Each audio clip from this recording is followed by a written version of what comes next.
one chance. No sleep till I'm enhanced. Fight hard to keep my stance. Knuckle up, time to buckle up. I got one shot and I won't stop. One goal for the joyride. I'm a champion. Move aside. Okay. Are you kidding me? Taking over the game. What am I watching? They might just be doing it. He's a god. He's a god. Yeah. Oh! Full force, I'm unleashed, so don't speak. Grandmaster, don't sleep. Victory, it tastes so sweet. Knuckle up, time to buckle up. I got one shot and I won't stop. One goal for the joyride. I'm a champion. Move aside. Let's go.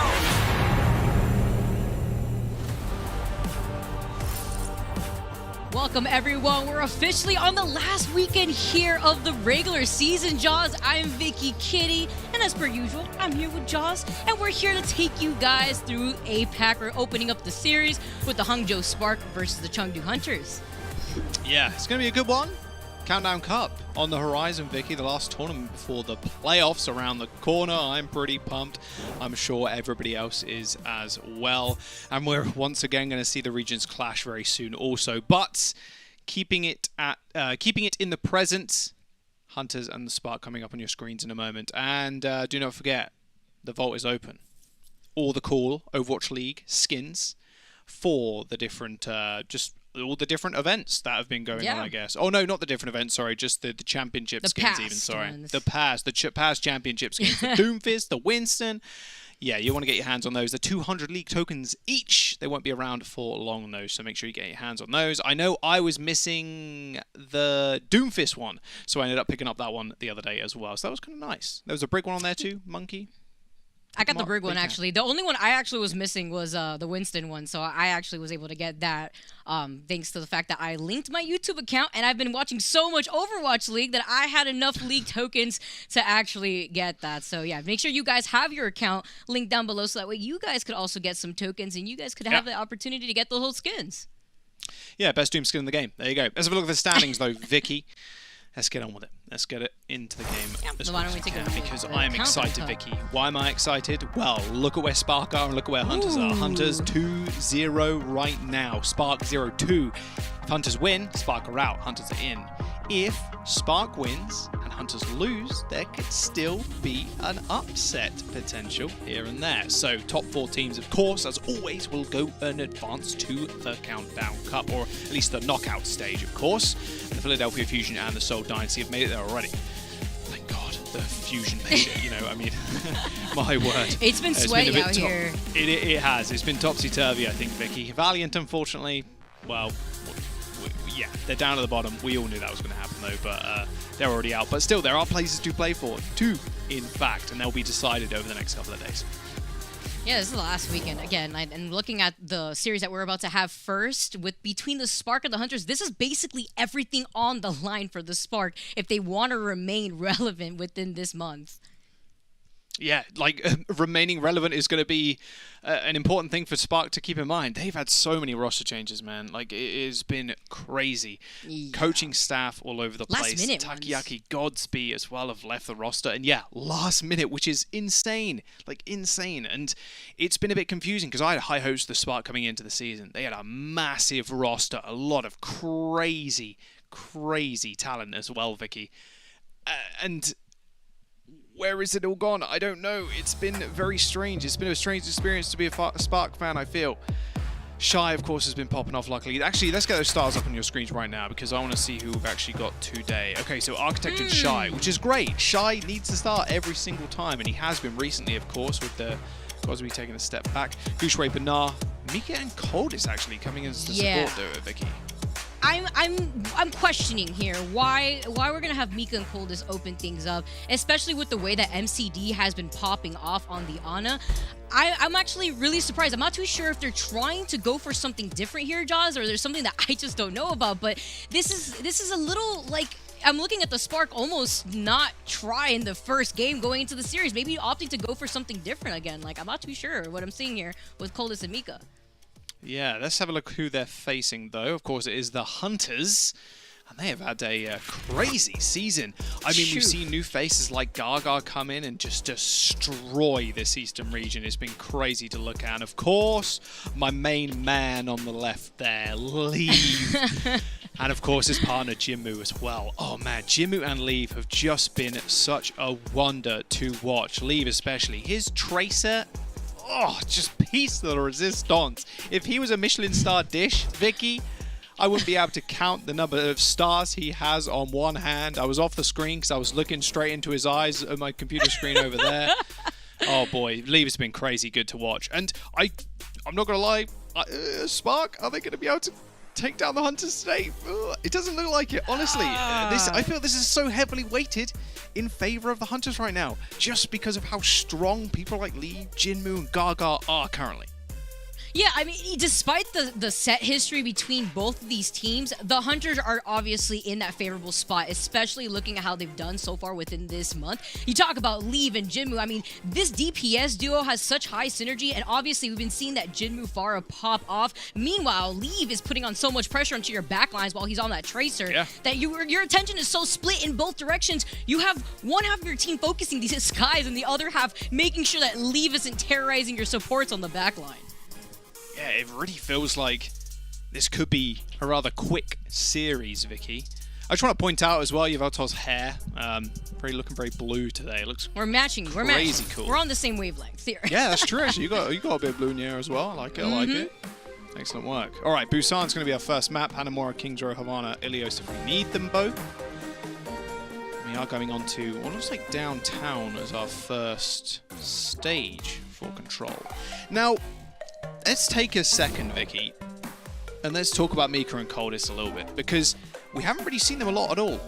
And MCD, yeah, he has been popping off. Like, this is going to be a mad test for the Spark.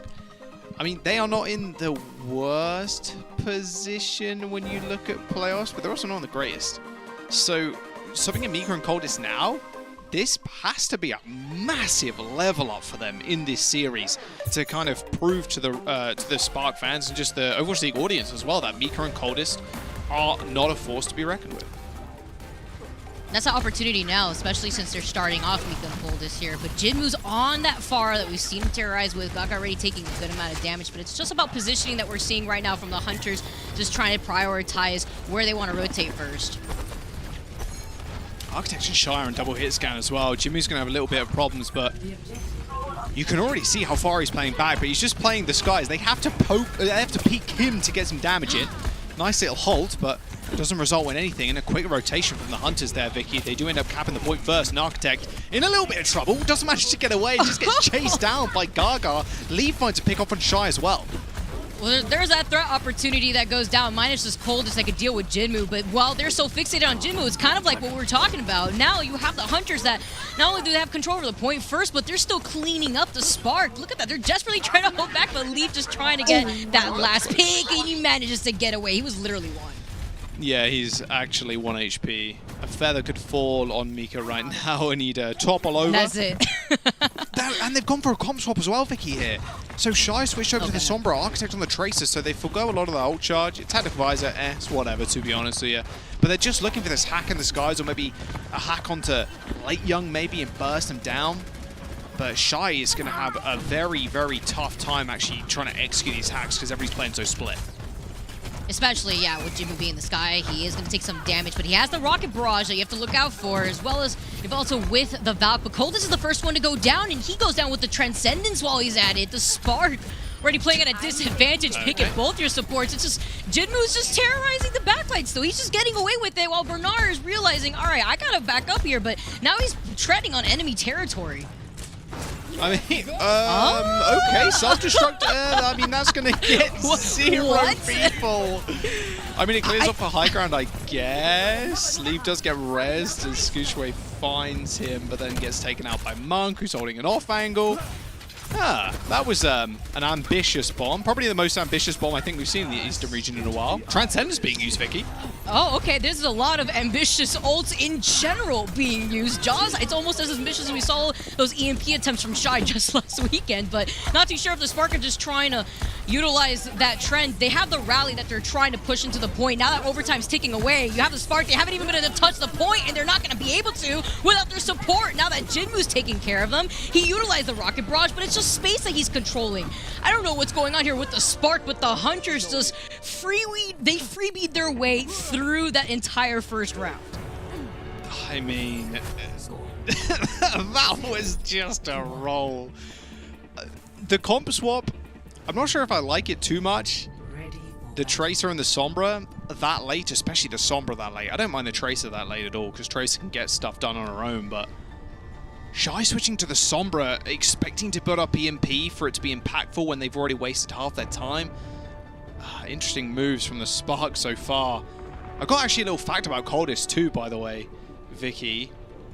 The last time he did actually play in the Overwatch League, the only time he's played in the Overwatch League on the Spark, was actually against the Hunters last year in 2020. Oh. And they did actually win 3-1, but of course that was a long time ago. Over a year ago, mind you.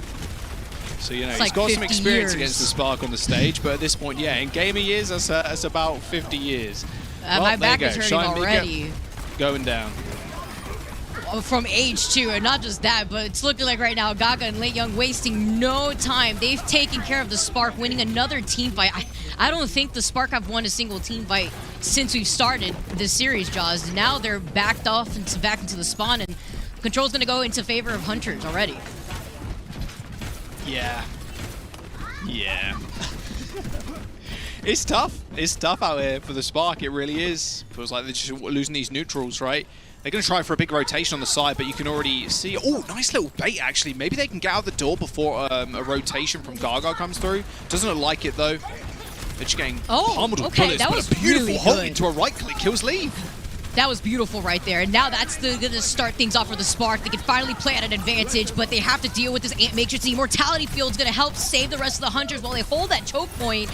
Taking a look at Bernard, who's on the back, though. He's trying to split some of that attention, but not wanting to get sandwiched. They have to back off, and Shy gets shut down after trying to utilize that Deadeye.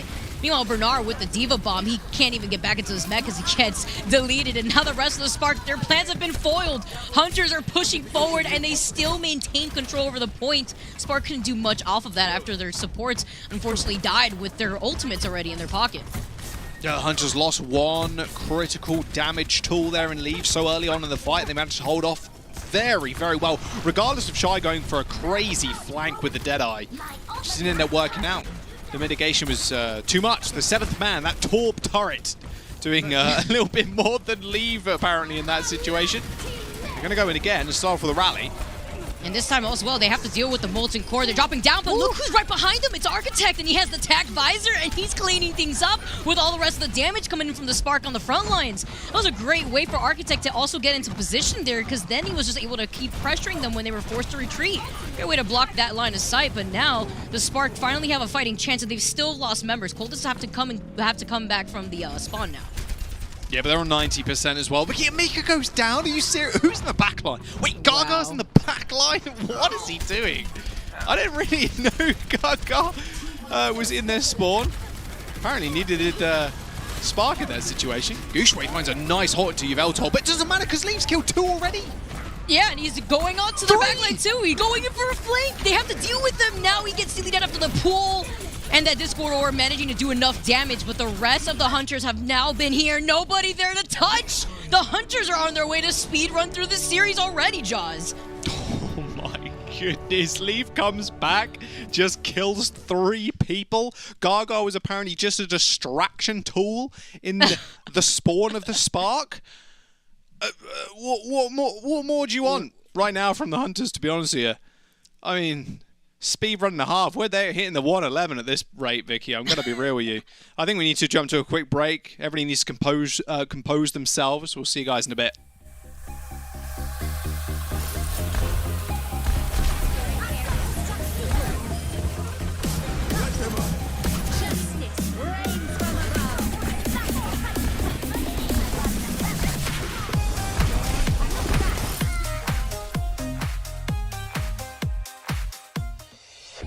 The Overwatch League is brought to you by TeamSpeak, the official voice supplier of the Overwatch League.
The Overwatch League is brought to you by TeamSpeak, the official voice supplier of the Overwatch League.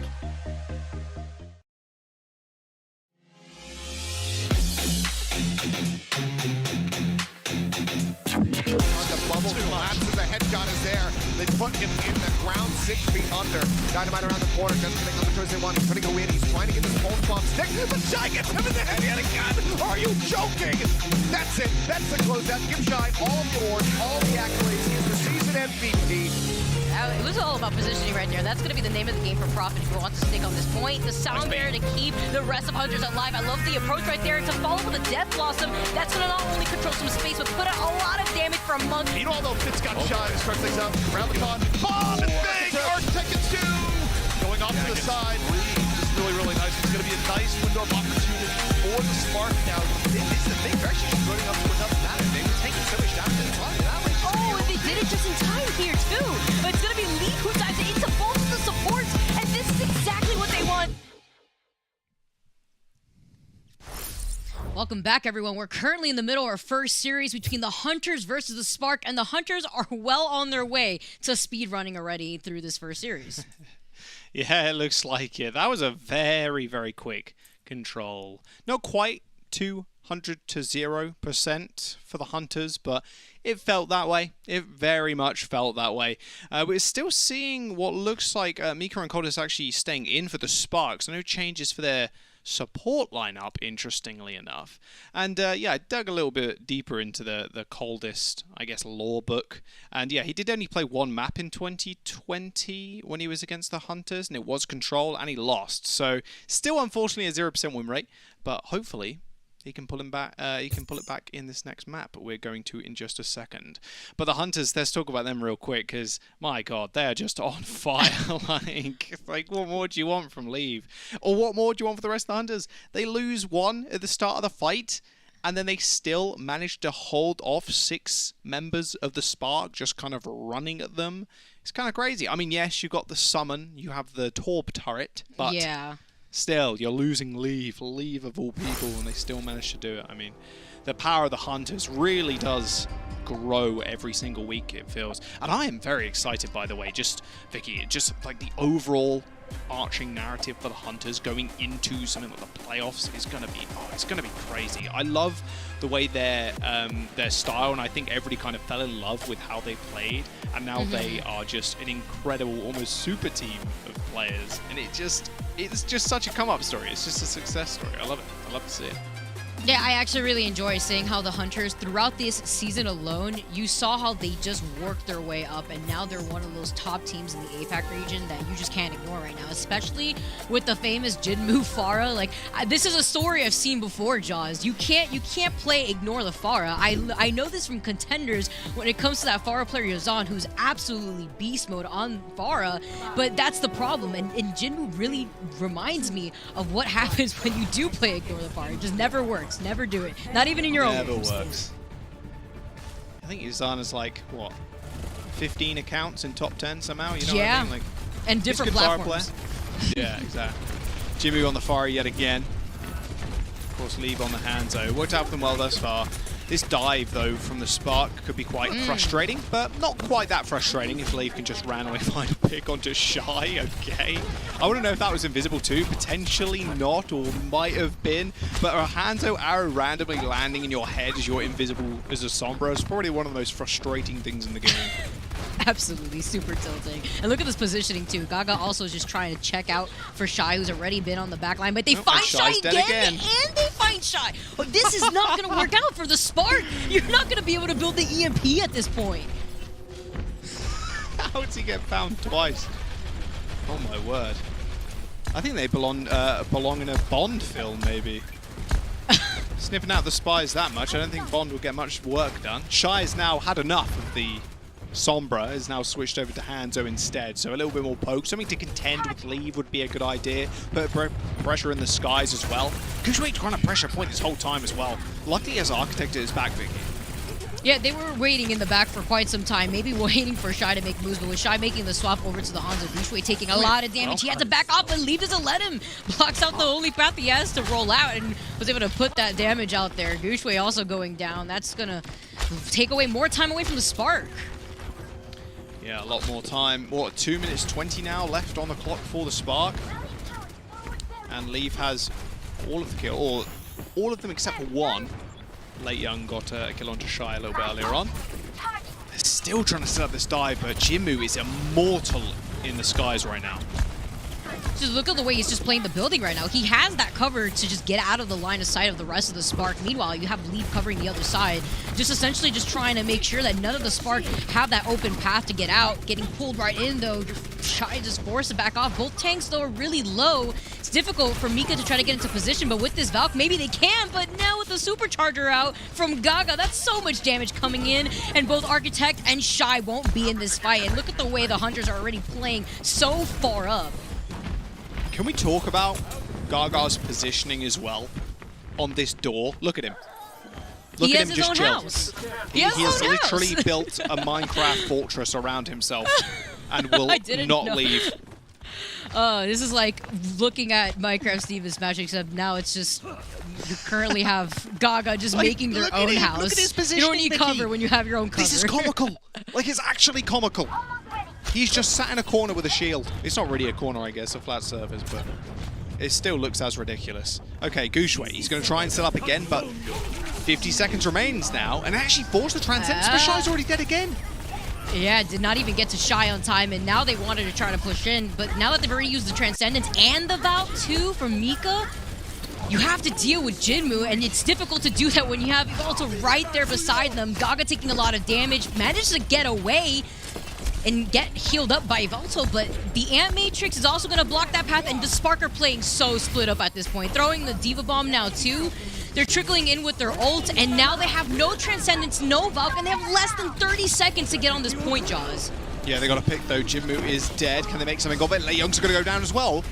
Oh, there's an opportunity, especially since Lei Young fell into those dragons, but They're getting Shy. res right into it. Shy finally getting into position onto the back lines so they could get set up here. This is their opportunity. Finally leave, and now the Spark are at the number advantage, and they're also taking control over the point.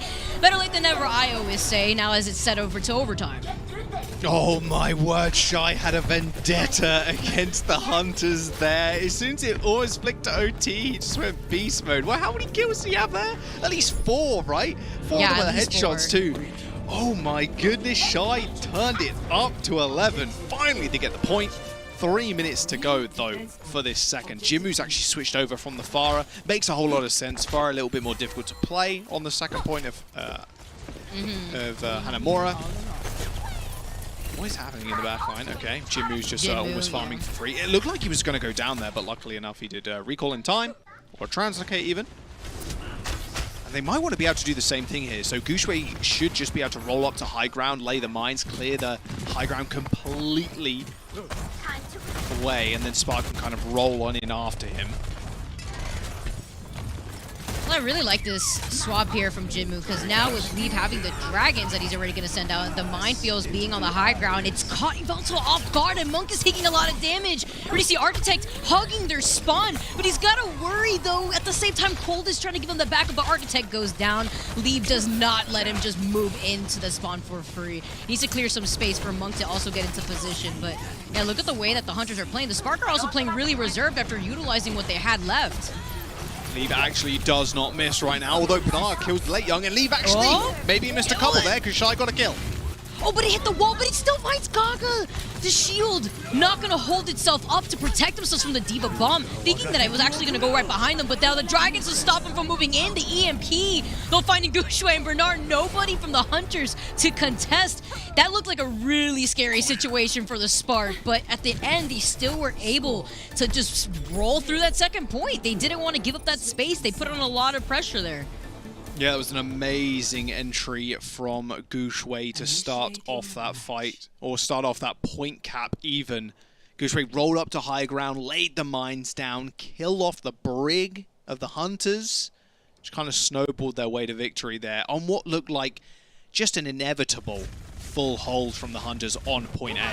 Oh, okay, this is Shy's kills. Okay, so he kills a lot of people here. One with a Dragon Strike on high ground, I believe. Yeah, Late Young as he gets ejected from the mech. And then he just goes absolutely crazy. Double headshot on Monk. and then just rolls through the rest of the team as well. There was not really anything left standing in his way. Ooh, what a shot onto Leave too. Oh my word. You need a pop-off performance like that from Shy if Spark are going to stand a chance against the Hunters. Shy has been their superstar this entire season. There was a bit of odd kind of roster combination, I'd say, at the start of the year with Shy not having 100% playtime, but when they just permanently fielded him, bam, the Spark looked infinitely better. And remember as well, Vicky, Spark at one point went 4-0 in the qualifications for a monthly tournament as well. So, you know, Shy keeping in the roster, extremely good, but you need more pop-off performances. It's a lot of weight on one man's shoulders, but if there's one man's shoulders that I'd want to put all that weight on, it's definitely someone like Shy's. Yeah, honestly, thinking about it, I think it was a Junjutsu that they did the best in. At least that's where they looked the best, and Shy was a heavy contributor to that. Now, with the Hunters on the attack, they still have Jinmu on this far to try to at least get this first point here. Already rolling in, despite having this 1v1 off to the side. Archetype finds Monk. There's still action going down on the point. They haven't gotten the first tick, and Guangzhou is just trying to move back, but they've lost Bernard, who was just trying to hold back the point originally. Now as they dive in, the Hunters, they're sitting pretty comfortably here. They do find a hack, and they do find Gaga. It's a great start here for the Spark to maintain this defense, because it was looking a little grim. They still were able to isolate Monk, and that was a really big deal to start off this fight, because then the Hunters, they felt safe to move in when they saw the rest of the Spark weren't here. Yeah, Jimmy's working up towards that barrage as well. They've already secured a tick, so maybe EMP barrage is the order of the day. Playing it rather slow, yeah, just looking to build ults unless they can find a pick. Cold is forced to use nade fairly early. Could be in trouble, but Bernard is right at his back. I say that! Instantly, Coldness goes down to Jinmu. Cold is out. Jinmu also finding Mika. That's both supports out, all at the hands of Jinmu. Leon getting D-Max is forced back to back off, but Architect is also popping off on those back lines. Architect being a big threat here, but with 2 ticks already going in favor of Hunters, he won't be able to touch here, and now the Hunters have been able to split him apart from the rest of the team. He's gonna have to go for that reset. I don't think, is he gonna be able to meet the respawn timer? I don't think he is. If he ends up just dying right now. I'm curious on Architect's positioning currently. I mean, like, okay, so he's just trying to go for a sneaky pulse one in the back. Maybe he sees Monk. Trying to get to opportunity here. Guangzhou getting that pick onto Leave. Meanwhile, we've also managing to reposition with that bout, but the EMP landing onto 3, and Leave actually also trying to utilize the EMP maybe here, because he gets booted out and immediately doesn't get anything off of it. Monk also going down. The attempt was there, but it was Shy's EMP that came out on top, as well as the Spark having that number advantage. A great start for the Spark to finally get some momentum rolling. Yeah, 4 minutes and 40 seconds though for the Hunters, and they've got Barrage coming up. They've got Mines coming up as well. They already have the self-destruct. You can do a rather cheeky play if you're Late Young and Gaga. Send that self-destruct in almost straight through the middle. Try and pin the supports in a corner. Just roll Gaga through, land the mines on top of them, and just watch them detonate and kill both supports. Mika's going to have to play a little bit more aggressively here, it feels like, to kind of not force that situation to happen and use that rally to save the day. Mines have been used fairly early to keep people off high ground, and Gaga rushes to point, but Guangzhou is able to bat everybody back before they can make use of that space. Yeah, they really couldn't push in from where the minefields were, and also both of the DPS from the Spark were hanging on the back, but now Lead that found Architect does leave Shy here to try to build into this EMP, but now demeching Bernard and stopping him from getting into the mech, although he gets put to sleep. That's a threat that you don't want to deal with right now unless somebody wakes up Leave. He's already back in the fight, and they also have Late Young's Diva Bomb to try to clear some space on the point before trying to engage here. Lee taking a lot of damage, but look at the action going down in that small hallway, I guess you would want to call it here. Guangzhou trying to find Leave, and now he's also going down too. The Spark managed to hold on Jaws, and now they're just a matter of cleaning up with Architect, still holding on to that pulse bomb too. Okay, Spark really coming alive now. They're funneling a lot of resources into just trying to kill Leave. They do manage to land a very, very nice sleep, and they follow that up with a lot of pressure coming out from Guangzhou and Bernard, and then Leave's forced to drop, and then who's there? It's Architect and Shy doing a whole bunch of damage and take him out. I mean, they're focusing their resources extremely effectively. Leave has been popping off. Jinmu, though, he's got EMP.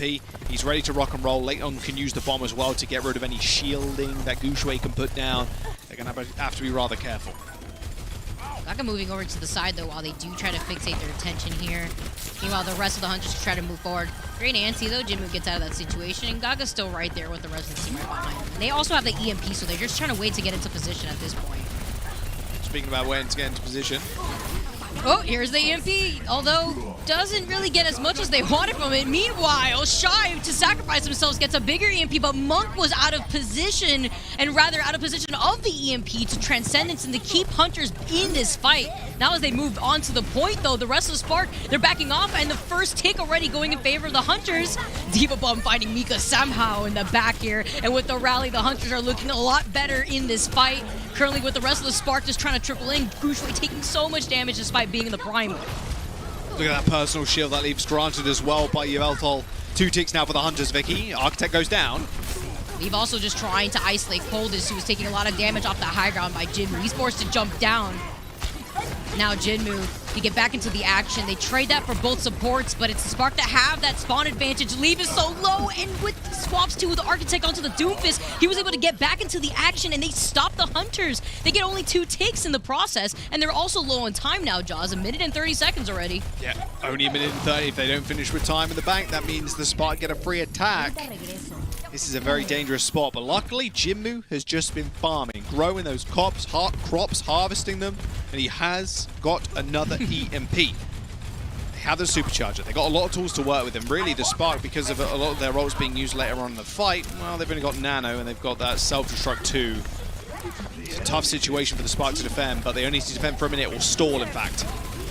Meanwhile, Diva Bomb moving into the back, just takes care of the Supercharger, and Guangzhou having that nano boost from Coldest, just trying to get into position, holding the front line here. You can see them forcing the Hunters back, and would take so much pressure. They are forced back, but they do have some ultimates to work with for this potential last fight, because they need to reset now that there's less than a minute on the clock. Yeah, and you can imagine, because there's only 40 seconds remaining as well, that the Spark are going to be able to defend this with it going into OT.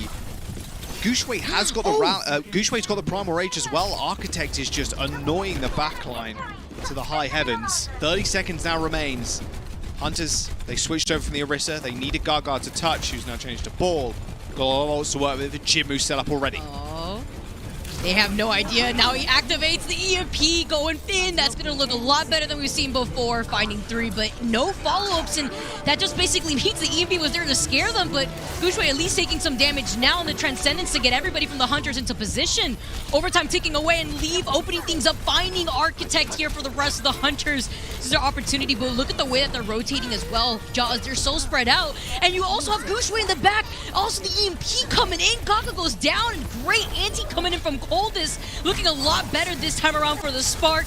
Meanwhile, they were able to capture it twice, and the Hunters can't even set their toe onto the second point. Lei Young does find that pick, but is it going to be enough, Jaws? Is the Spark finally putting themselves back in this series after that first map?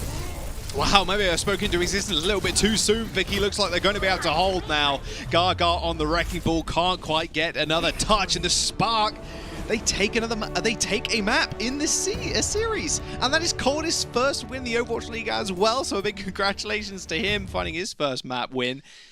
1 apiece right now. Okay. Control looked disastrous for the Spark, but we move on to Assault, a little bit of a different story. Map number 3 on your screens rather soon, guys. This is going to be potentially a long one. We'll see in a bit.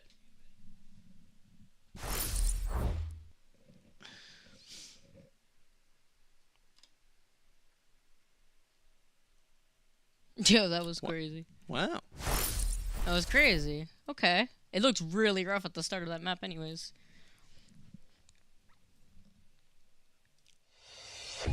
The Overwatch League is brought to you by TeamSpeak, the official voice supplier of the Overwatch League.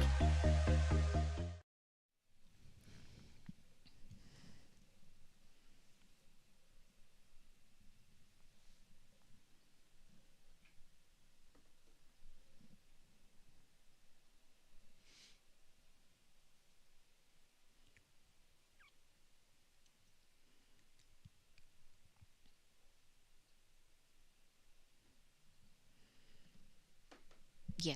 1, 2, 3.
Spark and the Hunters are currently tied in the first series of the day between the APAC region. And wow, Jaws, what a turnaround from the Spark, because at the beginning of that first map that we saw, I feel like I just saw a completely different team make a turnaround.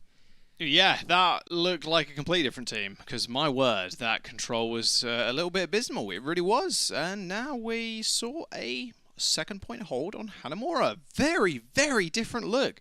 It did help that Shy was kind of clapping. Let's be real with ourselves here, just hitting the arrows over and over again like he's Legolas. Are we going on to a hybrid? I think we are. King's Row is going to be the next. Yeah. Probably one of their better game modes as well.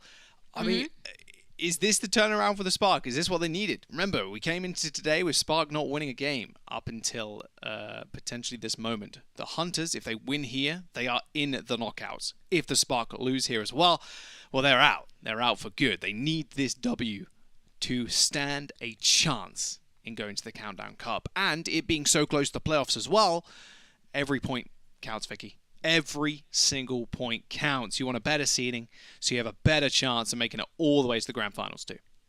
Especially with the way that the NYXL have been turning up too. I believe they may be tied right now for the playoffs with the Sparks. But yeah, with teams starting to kick things up a bit. I mean, it took a bit of, we're already at the end of the season. But anyways, it's still happening. The Spark really need to start kicking things up too, especially since this is probably one of the worst months that we've seen them at. Starting things off in the Countdown Cup 0-2 and now finally winning a game. This is their opportunity as we move onto a map number 3 into one of their better, objective points here. Looking at hybrid King's Row, yeah, I think this is going to be a lot easier for the Spark, because even though they won Hanamura, Jaws, I feel like they didn't win as cleanly as they would have liked. Yeah, maybe wanted a little bit more clean, but you know what? If you finish the map and then you hold in second, that's pretty good to me, especially if you finish with over a minute as well. That must feel pretty good for the Spark. And maybe they're going to prove that I was wrong as well.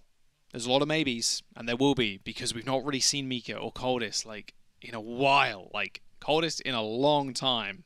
And currently, they're not looking great, but in that last map, they look pretty good. It was a lot of Shy, like I said before, kind of carrying that, and the engagements from Gushue as well, setting up his team for success, looking fantastic.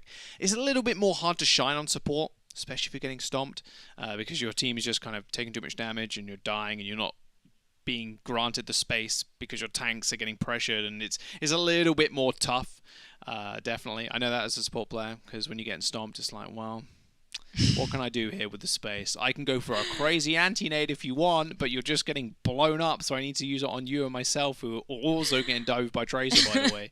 You know what I mean? If you're granted that space as a support player, you're able to do so much, so many things. You're able to just throw aggressive nades, or be aggressive as a brig, fight in amongst the crowd with your tanks, for example. You're more sightlines as Zen. There's so many things you can do as a support if you're just granted that additional space. So when you're getting stomped, supports look incredibly bad. But when you're winning, supports, they are looking great, like kings and queens out there. All right, King's Row is the map, Vicky. Like you said, probably one of the better game types here for the Spark. So they're definitely happy to get onto this third map without being down 2-0. That is for sure.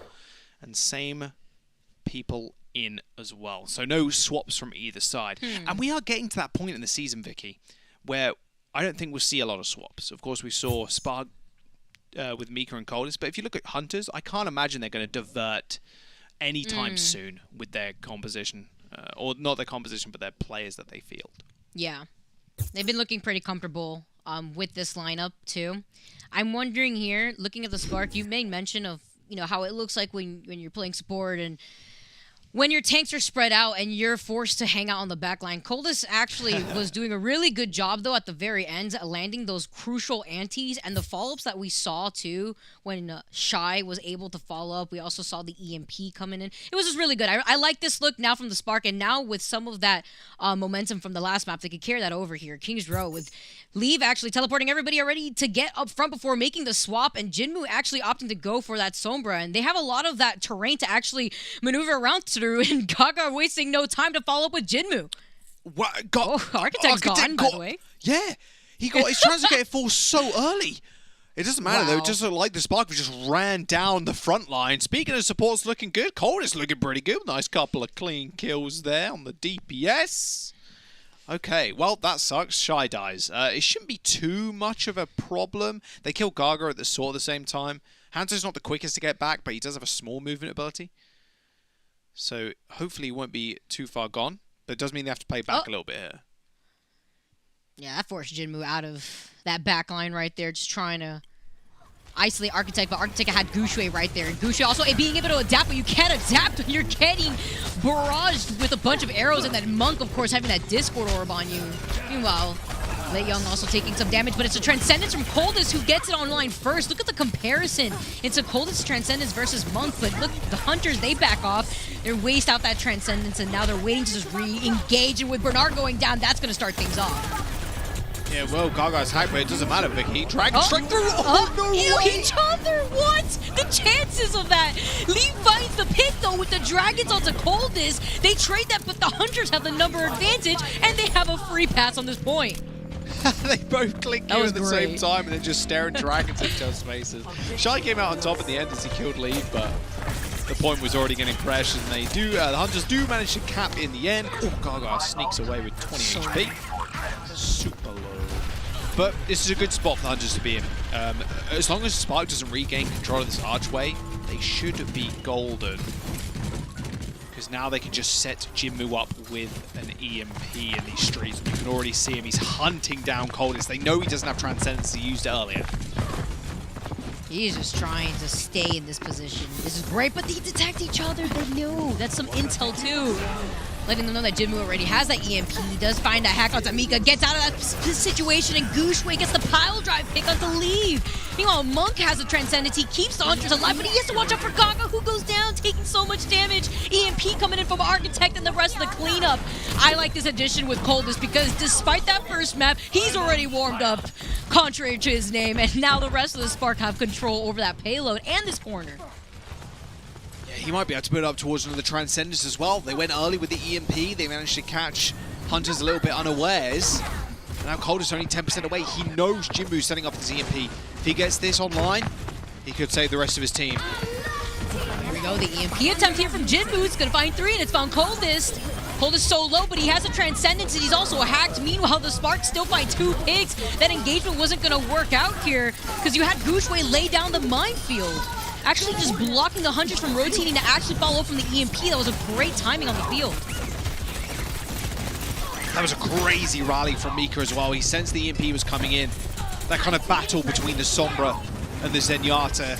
He knew Coldest was a little further away, so he activates his rally early, knowing that Jinmu knows that Coldest is close to the Transcendence.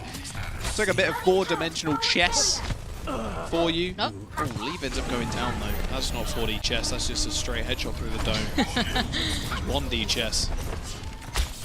Jinmu took a lot of damage from the Dragons, but that's going to build into Monk's Transcendence.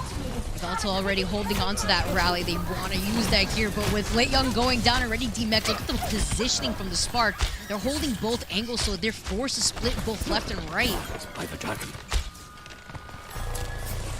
Jimmy, luckily enough, burning out towards another EMP. 10% away, or 20% away, but he knows Coldest, of course, has the Transcendence because he didn't use it last fight. The battle yet again continues. Oh, whoa! Okay, both AKs went up. It's just a 1v1 in the corner. Architect's going to be able to get away. Is he going to be able to stealth in time? He does, without getting revealed. Luckily, but there's the rally to start us off with. Oh, Boucher falls right into that shield bash. The Diva Bomb coming out, but Bernard does not work out in the way that Bernard wanted that, especially since he gets booted right after he gets out of that mech. Meanwhile, Leave with some control over those Dragons, but the Transcendence from Coldest is going to keep the Spark from backing off. And we're also seeing a quick swap up here. Seeing double bubble, rather. Not double bubble, but rather Lei Young and Bernard with 2 bubbles, and the rally coming in, but the EMP. Nice Transcendence. Monk with the Transcendence saves the Hunters. Yeah, he was out of that line of sight from the EMP, so he wasn't threatened by that. So they basically negate Architect's EMP, and they're forced to back off here with the Hunters having free reign over the payload. Yeah, they're just taking the payload. They just walked it there. Completely out-rotated the Spark. Just completely out-rotated them, Vicky. The Spark, 3 people were in the back line of the Hunters, and the Hunters were like, well, that's fine, we just stack 6 on payload. You have to come to us, and your squishies too. It's not even like their tanks were in the back line. Bernard was in the front line trying to fend them off, and wow, what a rotation from the Hunters there. Nice transcendence from Monk as well, saving them from Architect's EMP. And now they're in an even better position. They're moving up with an EMP of their own. Ooh, that's going to be a lot of charge right there for Late Young. Meanwhile, the EMP, they also find Coldest while they're at it. Jimmy already with the rest of the team, but Believe isn't going to be with the team. Meanwhile, Lei Young can hold the front line because he has so much damage coming out, but so does Bernard. The grab comes out first from Lei Young and the follow from the rest of the Hunters. They've cleaned up, and now the Spark have to wait that respawn time before they get back to contest. It may be too late. They can't. The Dragons isn't even going to be enough because they're not going to get off for that. The way the Hunters just played that at the end was great. You talk about out-rotating them, talk about Monk and his Transcendence setting them up in place. The Hunters did not give up that momentum. They just pushed the payload all the way to the finish line. Yeah, they did. They solo EMP'd Coldest on the back line. He was like in their spawn almost. Took him out.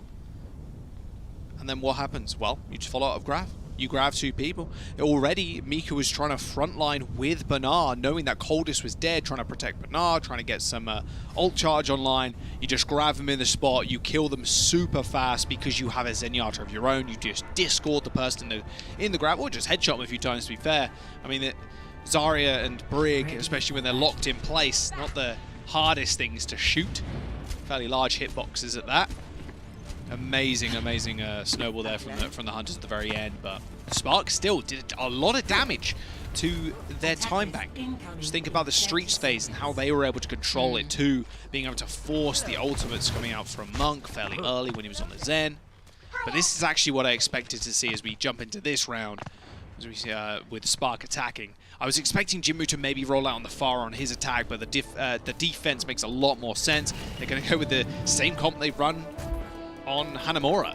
A very defensive style comp. Gaga plays on his own. Late Young helps peel for leave, and then Jinmu and Yveltal, of course, just up in the skies doing their own thing. Yeah, we're going to see the Gaga home being built by the statue this time around. Yeah, look, he's literally building another house on the little mini pack. It's actually so great. Watching Gaga play their own game is it's so entertaining, but anyway, Shy going back into the Hangzhou 2. You can really see the rotation attempt from Spark while they try to clear some space. Guangzhou is already on their back line. Just wants this fortress. He's sitting on the mini pack as well, like just extra HP. He needs to just poke his head out too, because Monk could just shoot him. So it's like not the worst position at all. Nice hold, but nothing really there. It feels like the Spark right now, they just need to garner space. That's all they need to do. Just hide in this top part here and wait for Guangzhou. I say that, Guangzhou taking out Monk with the help of Architect. Start off the fight. Shy just killed three. How did Shy just kill three? I'm sorry. Can we just get a replay of that, please? Shy just hit shot. One, killed two. What just happened? Oh my. What? The way that he also had line of sight too of Monk. That was insane. We're seeing some swaps over from the Hunters, but a great start for their attack if you're the Spark. Already getting that payload moving. Keep it up though with the Valkyrie activated from Mika. They want to make sure that they can pull it. They want. I guess they want to just hold positioning here, but the Hunters are already wasting no time on that choke point. Yeah, he's just changing. I was like, what? Hearing the voice line go off, there's no fighting going down. Okay, all right, okay. Shy, of course, has ultimate at this point. Switching over to the Zarya yet again. I really like the Zarya. It stops Guangzhou from getting like instantly hacked and bashed. Added layer of protection for the ball, which is very nice. Already, look at Gaga up in the high ground though. Guangzhou should be able to see it. Slam. Dragons. Not working out. I say that. Leave actually goes down. He finds Leaf's position. I'm not too sure if actually you had Guangzhou rolling around, pushing him in that line of sight, because you saw Guangzhou dancing against the walls with that grapple. Meanwhile, they're cleaning up shop. Monk and Late Young are gone. Gaga taking up a lot of that damage, but they pushed through. The Spark have cleared up both of these corners, and this is huge because now the Hunters have that last corner to really hold as a choke point against the Spark. Yeah, really nice snowball right now for the Spark, or attempted snowball. It can be thwarted here by the Hunters if they do manage to get the CMP online, because Coldest, again, use the Transcendence. There's no duel here between the Sombra and the Zen. Oh, you know, he's just sitting, like, he can just sit and wait in this corridor, Becky. That's all he needs to do. He's got the EMP online. He's just trying to spy check for Architect right now, who's got an EMP of his own. Doesn't matter if Coldest to hold out, but he doesn't even have Transcendence, so it doesn't even matter. It's Monk that really needs to watch out. The huge EMP, it's found 5, including Coldest. Both supports have gone down for the count. Great follow from the Hunters after that Jinwoo EMP. Wasted no time here, and they still holding on to Transcendence despite utilizing the rally from Yveltal. That was just to make sure that they could find that ability to clean up the Spark. I love what I'm seeing from the Hunters, holding them back, but look at that time bank. They still have 3 minutes. That was a really nice initial rotation there from the Spark. They knew Jinwoo was firing at them from an angle from the left-hand side or the right-hand side of them. So they pushed left where the rest of the Hunters were just chilling out. But luckily enough, Jinwoo repositioned himself quickly, got the EMP off, and a slam double kill there for Gaga. With Monk holding onto this Transcendence, that's absolutely huge here after that last fight, because that's going to be the tool against Architect's EMP, but with Shy going down, they're going to trade that for Leave too. It's a Hanzo for a Hanzo, but Leave is the one that's going to come back with the Dragons. We already see Gaga just trying to roll into position, but Gushui is the one that's taken most of the damage. Transcendence still available for Monk here. He needs to just play all the way back. Architect, he's got EMP. There's the grab. Huge grab, but the Transcendence is out already from Monk, and you already know Architect could save this EMP for the next fight. With that grab, they melted the Hunters, and now they have the ability to hold that next corner. Yeah, they do. Monk is gone. They really do. That is a sad Monk and a sad Leave who died at the very end there. They just burst them down through the Transcendence. Transcendence was 300 HPS, so they were doing way more damage than that to burn down, Late Young, I believe, and a couple other people that were in the grab. It's pretty easy when you have a Discord as well, just like permanent focus fire. See with Shy, another grab getting pulled out, but now this time from Late Young, and the Dragons to match that. They find Bernard here. Coldest had the Transcendence. It's just like you were talking about, Jaws. You can't heal through that when so much damage is coming out, and with those Dragons, that's going to be the nail in the coffin to follow up from that grab. Hunters at least could relax a little bit because it was looking like the Spark were able to push that payload all the way home, but right now they've been held back by this corner, and this is that annoying corner that you have to push through. Yeah, like you mentioned there, again, the burst damage from the Hunters, regardless of that Transcendence. If anybody remembers double grab Dragon meta, that was a pain meta for the Zen players. Speaking of Zen players and pain, well, there you go. That was a great attempt there. The EMP did land on both Mika and Coldest, and that put a stunt to the Sparks approach because Architect got called out first. Although died with the EMP, that's still that opportunity with this time bank to try to get that payload with some extra credit around that corner. You say time bank though, Vicky, but 2 minutes is not a long time on King's Row on last. Like, you can stall for a fair while. These fights need to be very definitive at this point for the Spark. Architect, another EMP. He has been revealed though, an aggressive push in. Found 3 here. That was really good, but Monk was the one that was hanging out in the back, has a Transcendence to meet up with the rest of the team and their front line, allow them to swerve their way right back to the payload. With those minefields though, it's not going to do much as the Hunters back off out of that peripheral view. With the rally though, it's going to move everybody from the Spark forward, but you certainly have Gushui taking so much of that damage, but Mika's right there with the rally, tries to give some of that armor. They find 2, and now the Hunters are forced to back off. Currently, Bernard also reaching that grab, but they may not even need it at this point. Jaws, look at Shy popping off, following from these Discord orbs, doing so much damage to the support lineup from the Hunters.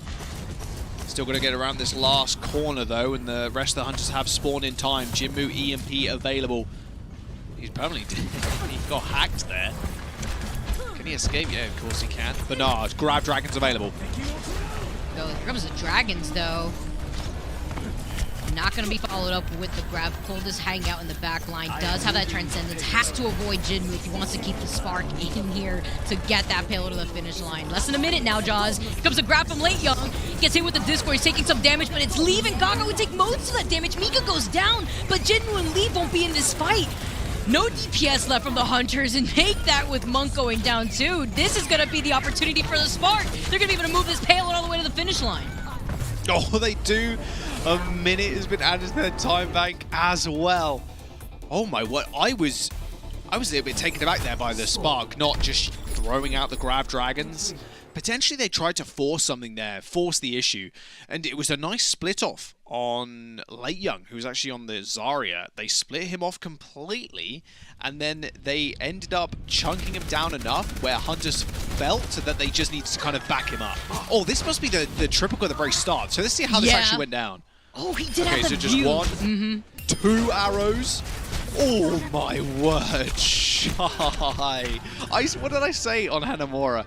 Shy needs to have these pop-off performances. That is how Spark finds success. And that is what I'm talking about right there.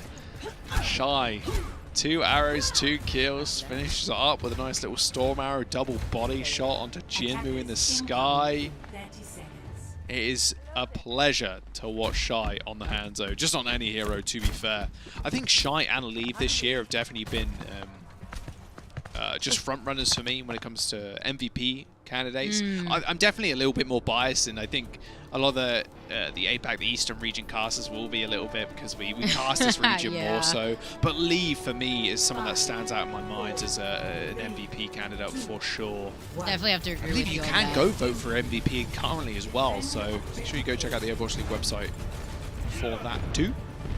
But yeah, Shy being also on this Hanzo pick just changed things up for the Spark. Also just putting on so much pressure, and with Jinmu being back on the Spara, Shy's warmed up and Gushui's taking a nap. Goodbye, Gushui.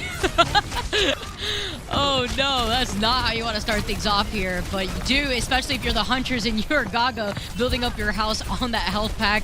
Now showing his face here. Basically saying, now you see me, now you don't. And now they're going to be able to hold forward. They find Shy too, and Late Young being able to help split up the Spark as they're forced to hold back, and the rest of the front line, specifically the supports, are left to fend for themselves. Gushui getting some revenge, getting a Veltal while he's at it, but the spawn advantage is going to go in favor of the Spark. Yeah, it will go in favor of the Spark. Yveltal will be back momentarily though. He can get taxied by somebody. Someone has to touch here for the Spark, Vicky. It's going to be Architect by the looks of it. And Bernard here too.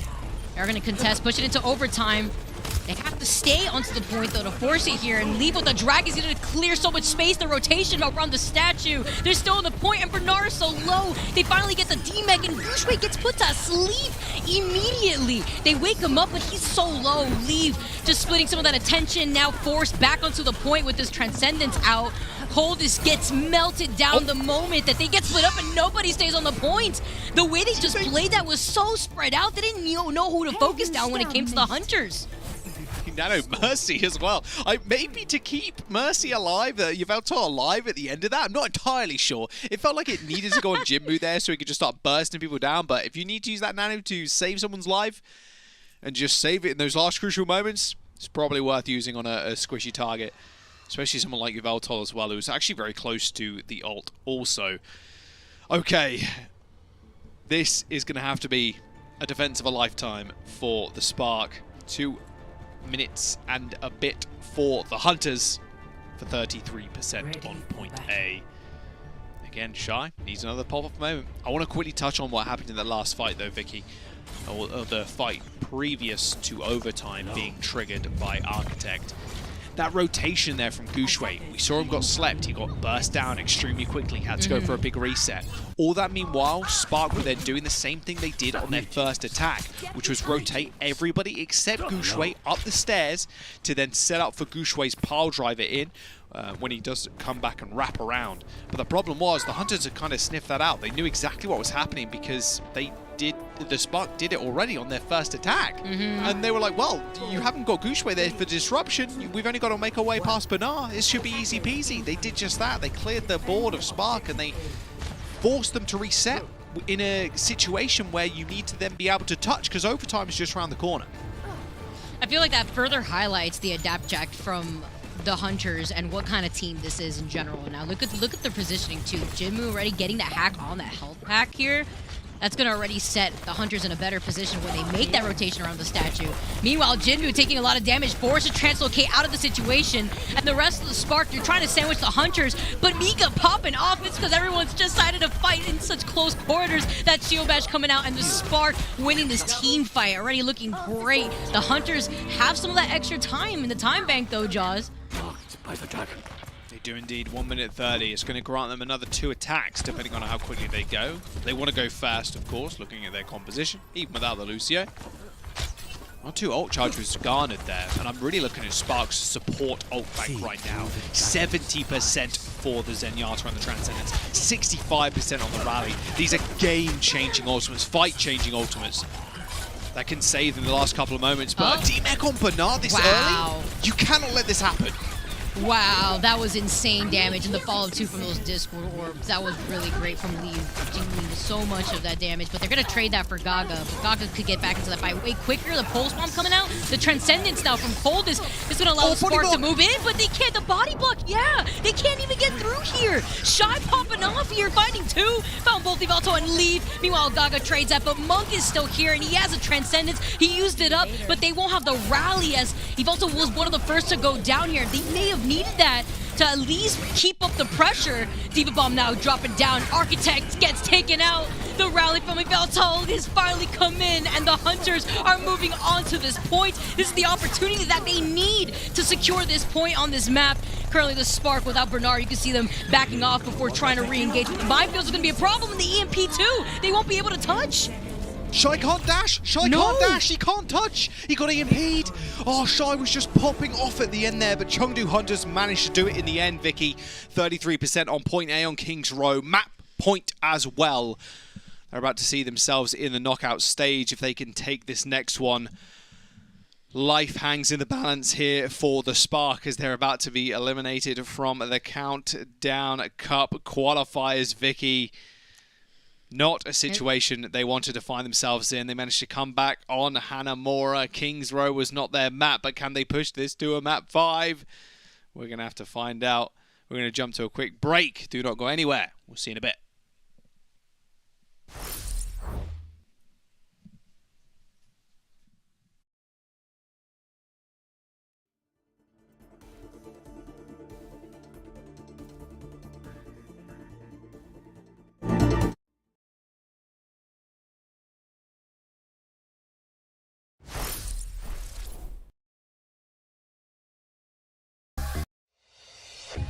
The Overwatch League is brought to you by TeamSpeak, the official voice supplier of the Overwatch League.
welcome. The Hunters are currently at match point. They need to take one more map, and that's it. They take it over the Spark Jaws, and we already discussed how important this moment is for the Spark if they want to remain relevant this weekend and in the Countdown Cup alone. So right now, it's possible, but can they do it this next map and take us to a map 5? Yeah, I mean, they need to pull something crazy out the bag here like they did on Hanamura. They need to win. They just need to win. 2 spots left for that Countdown Cup knockout playoffs. I was thinking knockout, knockouts, playoffs. It's honestly late where we're both at. So. Yeah, it is. We can't keep using that excuse, Vicky. Although there's only a couple more casts left in the season for us, so it won't be that late much longer. Yeah. True. So anyway, 2 places left, not 4. 2 places left for the teams to make it into the knockouts for the Countdown Cup. And the Spark are sitting on 0 wins in these qualifiers. Like, that is the danger zone of all danger zones right now. And they're facing the Hunters too. Like, this is so difficult. Like an upwards hill battle. They've subbed in Mika and Coldest as well. Something completely new for them. Coldest, like I mentioned before, we haven't seen him since early 2020. Like, this is not a Spark I expected to see today, just looking at the lineups. However, on Hanamura, they did fantastic. We're now jumping onto Havana, though. Very, very different game where snipers do reign supreme, and you can play a lot of that Farah too, especially on that first point. So they got their work cut out for them. I really got a feel with this hero pool that they've landed themselves in, with Shy not being able to play Ashe, Vicky, it's really just bad news bears. It feels like it's going to be a Kree day, I think, and maybe a little bit of a Soldier as well on first point their offense to try and deal with Jimmu, because he is a nightmare in the skies. And then you just have to worry about Leave too. Like, there's so many different threats coming at you if you're playing against Hunters. I feel like it all trickles down to what you were talking about before. It really ends up being Shy having that pop-off moment, and that's what we saw both on Hanamura and initially when we saw Shy get that pop-off for the first point on King's Row. And that's what opened things up for the Spark. I feel like that's when they feel most comfortable, of course, because Jinmu isn't being that threat in the sky, and Shy has been landing their shots. They've been doing a really good job at making sure Jinmu isn't getting away with murder, quite literally. So I think that's what we're going to be seeing going in, and as long as Shy keeps that up, the Spark are definitely gonna put this into a map 5. Yeah, look, Shy, you're gonna have to put a few more kilos on in your backpack, maybe just a little bit. No pressure at all. Yeah, maybe play the Hangzhou again, because his Hangzhou just phenomenal, right? Double sniper is Havana, like point A and point C if you can make it there. Snipers, snipers, snipers. The long sightlines are just crazy good for you. So you are going to need to pull that out in just a moment, I feel.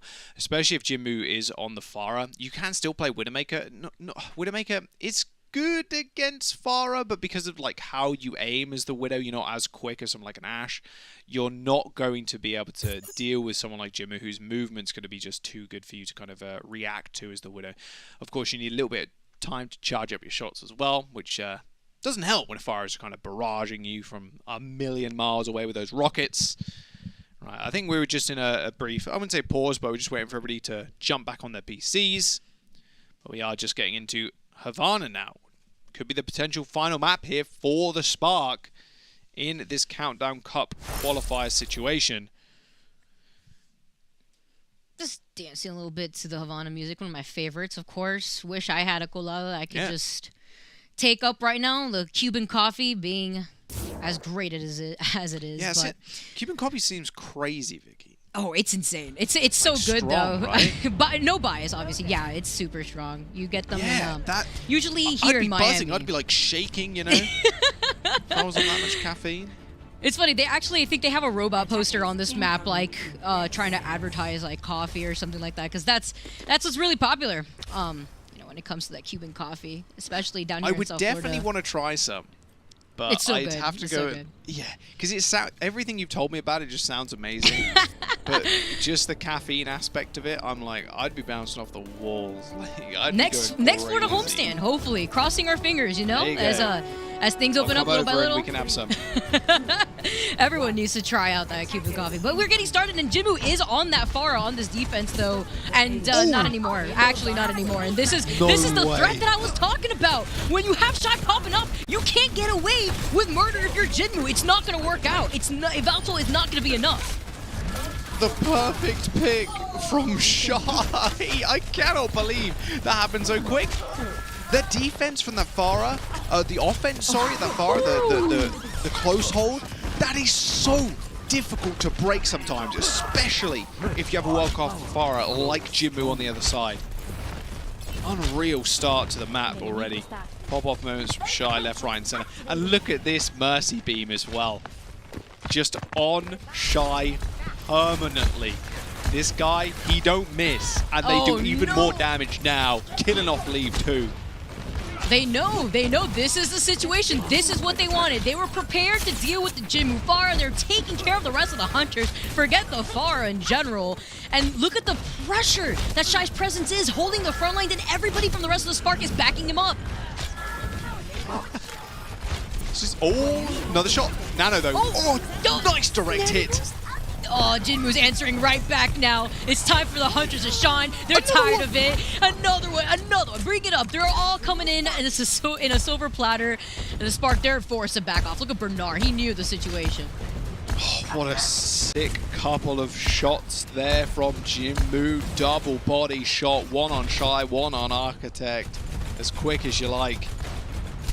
Now, again, another tough situation. Can Shy land another crazy arrow? He's rolling his eyes. We need the Mercy back. Just please pocket me. Mika, I know we need to break for the Zen, but please, bro. Oh, and he knew right there, throwing out the Dragons, trying to block the rotation. He still finds Monk, by the way, who was by that high ground. You know, Valto does get hacked. Backs off with that Valk, but Jinmu gets the Rocket Barrage, and Valto gets into position to get that res onto Monk. All that effort for naught when the Spark have none of their supports to help back them up. Jinmu does tunnel themselves into that room, though, and gonna end up blowing themselves up, too, in the process. But now with the Valto going down, that was not according to plan with the Hunters. Did not want to funnel themselves in that room. Jimmy's actually coming back on the Genji now, just trying to make something work with this EMP coming out from Leave. They might be able to... Are they even going to go for this? I don't think they should, especially with Late Young going down. Oh, and the Discord Orb too, and getting hacked. They're just nailing the coffin right now. They're securing their way on taking this payload, but they forced out the Transcendence. They had the EMP. They utilized a lot just to get that first point. Meanwhile, the Hunters, they already have their ultimates online. I believe that was a zero-man EMP, by the way, from Lee. It was just a manual hack on Architect. I need to see that again, because I was looking across the board. As soon as those EMPs come out, you want to look who's hacked. One person got hacked on my screen. It was Architect. I need to see a little replay of that one. I don't think we'll... that was a true Memp moment, for sure. I've been getting a lot of those. But yeah, with that being said... I think that's this season. I think this season, with EMPs in general, a lot of Memps. It's cursed. Cursed. It is. Depends on what day it is, apparently. But yeah, this Discord Orbs too are just been putting on so much pressure and damage. Oh, Jinmu's gone. That's Coldest getting that trade in a way better position. He knew where Jinmu was too originally, just kept pressuring him. Hunters, they do trade that. It's a 2-for-2 situation here, except it's the Spark that don't have their support, so they need to worry about that sustainability. Quick reset for Lit Young, being able to get right back into the mech of the Hunters, having that positional control over the high ground. Gushue is forced to roll out. I love Jinmu. He's staying on the Genji. He's trying to make it work. I mean, it's good, especially if you get this Nanoblade off. You either force Coldest to use this Transcendence, and if he doesn't, he dies. And then if he does, Leave comes in with the EMP afterwards, or even the fight, the next fight, and then you can win it from there. Nice, like, two-pronged attack, two big win conditions for the Hunters set up. Shy switching over to the Kree, yes. He really wants to deny as much space he possibly can from Leaf and Jinmu, just hanging around Coldest, hanging around Mika. You can see the kind of, it's like a little trio, a little goon squad coming out. Oh, goons. True goon out here is Architect. Meanwhile, the rally, Jinmu gets stunned, Leon gets hacked, and Jinmu gets burned down. Discord Orb also on him. Meanwhile, the EMP landed onto both Gaga and Late Young. Gaga can't go anywhere. Great follow-up after Architect's EMP here, and Coldest still has a Transcendence. So right now, the Spark are in a way better position, and the rally trying to like save Monk apparently. Monk actually does end up surviving, but the Transcendence to save the rest of Spark from that EMP. See the Hunters, they didn't even dive in from that. They just wanted to hold the position instead. Jimmy's got Blade as well, or like 3% away at least. He just needs one little tag.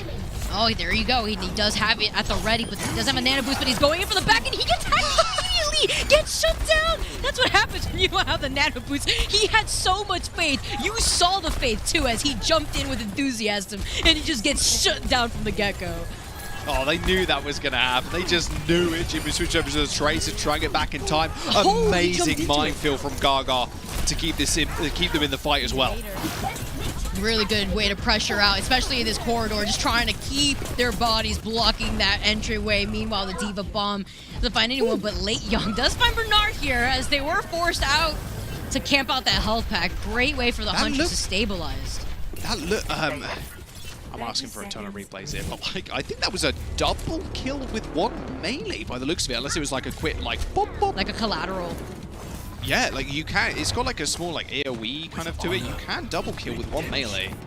It is possible, highly improbable, but Jinmu, of all people, I can imagine will be able to do it. Now they have 10 seconds left too, Jaws, just to at least stay on this payload. And that's one way to start things off in a great way, with Leaf going down with the EMP, which means they don't have that her win condition here. Monk does have the nano boost at least to keep Gaga in this fight, and he's popping up. He's finding Coldest and Shy. His positioning right now. Meanwhile, Jinmu, he's distracting Bernard as he gets sandwiched at the same time. He's literally getting tossed around by Gaga. EMP, but for what? With Gushue being the only one left from the Spark to keep this into overtime. Love the way the Hunters played that positional-wise too. Despite Leaf going down first, the Spark couldn't clutch it out. Yeah, they knew the Spark had to touch at that point as well, so they, hey, the ball is definitely going to touch. We're going to have that, no problem. That's one person out of the fight. Who do they give Nano to? Of course, it's Jinmu on the Tracer. Just whips around the corner with Monk as well, doing some additional damage. Just rolled through. Oh, here it is, here it is! Oh, yes. Is this one melee with two? Is this melee? Yes, it was! It was! Yes, it was a double kill with one melee. Oh, I called it. Beautiful. I knew it. I just knew it. Yes. Okay, that's cool. I'm really excited about that. Just overly excited that we saw that. But it looks cool. Like, that is something that you rarely see. A double kill with a single melee hit from Jinmu. And their positioning too, like you were mentioning, Vicky. They were corralled in that corner. There was nothing much they could do. Gaga separated everybody initially with the minefield, and then Jinmu just kind of went to town on the supports in the back end. Like, being able to use the mines like that and not just like the classic kind of just diving on support, slamming and hoping to go for something, but just putting them in a position where they can't even move through the mines and they're trapped in a corner. It's just so nice to see. Gaga is been a superstar this season. His first season, of course, in the Overwatch League, on every role possible too, or every hero possible as well. His Orisa also looks fantastic, which he's rolling out with here. Like how you noted those minefields blocking in that rotation. I feel like that's kind of been the name of the game when it comes to Chengdu Hunters. And aside from those minefields utilized in that way, you also have Leave doing something similar with the Dragons. And yeah, with Jinmu making that swap over to the Pharah and Kaga now on the ball, they're going to have to try to split that attention a similar way when Leave is the one on the Tracer. But you have to worry about Shy, who's been popping off on the Hangzhou. Yeah, for sure. Like, you have to worry about him, but there's no D.Va on the side of the Spark. As soon as they didn't see a D.Va, they knew exactly what comp they needed to go. Already, Architect goes down. Remember, the only two people that can check in the air for Jinmu and Yveltal is going to be Shy and Coldest, and they're projectile-based. They are not hit scan. And this is going to be an easy roll through. Everybody gets softened up by Jinmu, Late Young Gaga, and even Leave as well will just jump in, finish the kills. It's just that easy. Immediately you can see Bernard switches over. He knows he has to go Diva here to stop those rockets from just peppering the backline. Have the Hunters at match point right now, Jaws, and with that momentum and where the Spark couldn't push the payload past that corner, they need to contest, they need to waste as much time away from the Hunters this time. Currently see already with the Hunters getting some of their ultimates online. They're gonna have the nano boost first. Guangzhou gets hit with a nice anti, gets to get out of the situation, but Bernard isn't as lucky. He gets the mech already. Oh, they didn't touch! And no one touched either. They get that first point free, basically. Tragedy. Oh, no. The ball was super low as well, to be fair. Guangzhou was kind of scurrying back to the rest of his team. Ideally, it's obviously Bernard and Guangzhou that keep the payload in contestation, but now look at this roll through as well. They're going to be able to hold so far up. Nice pulse bombing. I don't know why Architect was throwing out pulse bomb in that situation. Maybe you want to switch over to the McCree or something to try and deal with Jimmu in the skies. But you don't throw pulse out there. It's not going to hinder the offense of the Hunters. And the Hunters have 5, 6 ults almost on board. This looks actually inevitable. They literally just have not stopped since they got that payload past that first corner. That's their answer, I guess, for the second point. The logic is they're going to be in close room, and now Genji's gone. He won't even be here. Lee finds him as he tries to exit the room, and the payload is right there. It's getting contested. The desperate transcendence to keep the Spark at least to contest. But look at this. There's only 4 bodies here, and Chengdu hasn't been dealt with yet. Look at the way he's positioning himself right on the other side of these minefields, and he can just fly over them at the other side. Meanwhile, the rest of the Spark, they're split up, and they're still trying to desperately contest. This mifield's making even harder from Gaga, who's been so precise with making sure that the Spark can't rotate in time. They have too much pressure, and look at that golden box toss. It's literally right there, inches away from the Hunters beating the Spark. Shy is still popping, though. He did manage to find 2 kills, but look who's now on the payload. Guangzhou is back and ready to roll. And he's got Shy right there on the Tracer to help him out at the same time. Guangzhou taking a lot of damage. I know he's going for the help back, but look how quickly they were to burn him. They don't let him get away. And now the Dragons are going to clear the payload, and they're still going to stay on it. They're still getting some of that extra credit. Shy's right there to contest, but for how long, Jaws? I don't know. I mean, Architect needs to pull out a Miracle Blade at this point. Mika's already dead. Oh. Currently have the recall already used up too, and nobody's bothered Lee, who's been in the back. Meanwhile, Shy sees the opportunity here, but he can't do it. Lee finds him. He's found Architect too. Back-to-back both DPS out just at the hands of Lee. I mean, Diva's going to be able to stall, but not for much longer. I think Guangzhou is going to get the final touch. Yvelto, he already popped the ult. I mean, Jinbu's got the pulse bomb as well. Maybe looking for spawners, and that's going to be it. The Chengdu Hunters have qualified for the knockout stage, and Spark will be gone. 3-1. They did find a map. They found Hanamura, Vicky. It was good. It was a good showing for the Spark just on that one map, but I set it up at the very start of the series. The Hunters, they've looked so good over the last couple of weeks. And the Spark with different changes to their support structure for this series. Had a small spark of brilliance. Yes, it did. But the Hunters, they were no match for them. And now they will move on to the knockout stage. I liked what I saw from Coldest, though. That was a pretty good performance despite that. And I feel like when it comes to playing against an opponent like the Hunters, who, and honestly, looking at their performance this month alone, I would say they're pretty much the favorables going through that APAC region. And just actually how they've been performing, they've improved so much throughout the season that the Spark, unfortunately, it's kind of the opposite way around, where with so many changes happening, it's like they've been struggling on keeping up, but that last fight, it literally looked like that team started getting things together after the second map, and that first map was just a completely different look at the Spark, so Spark still putting up a pretty good fight.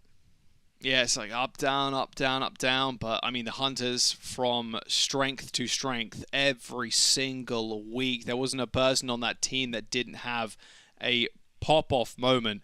And, well, one of them is going to be our player of the match as well, and it's going to be Jinmu.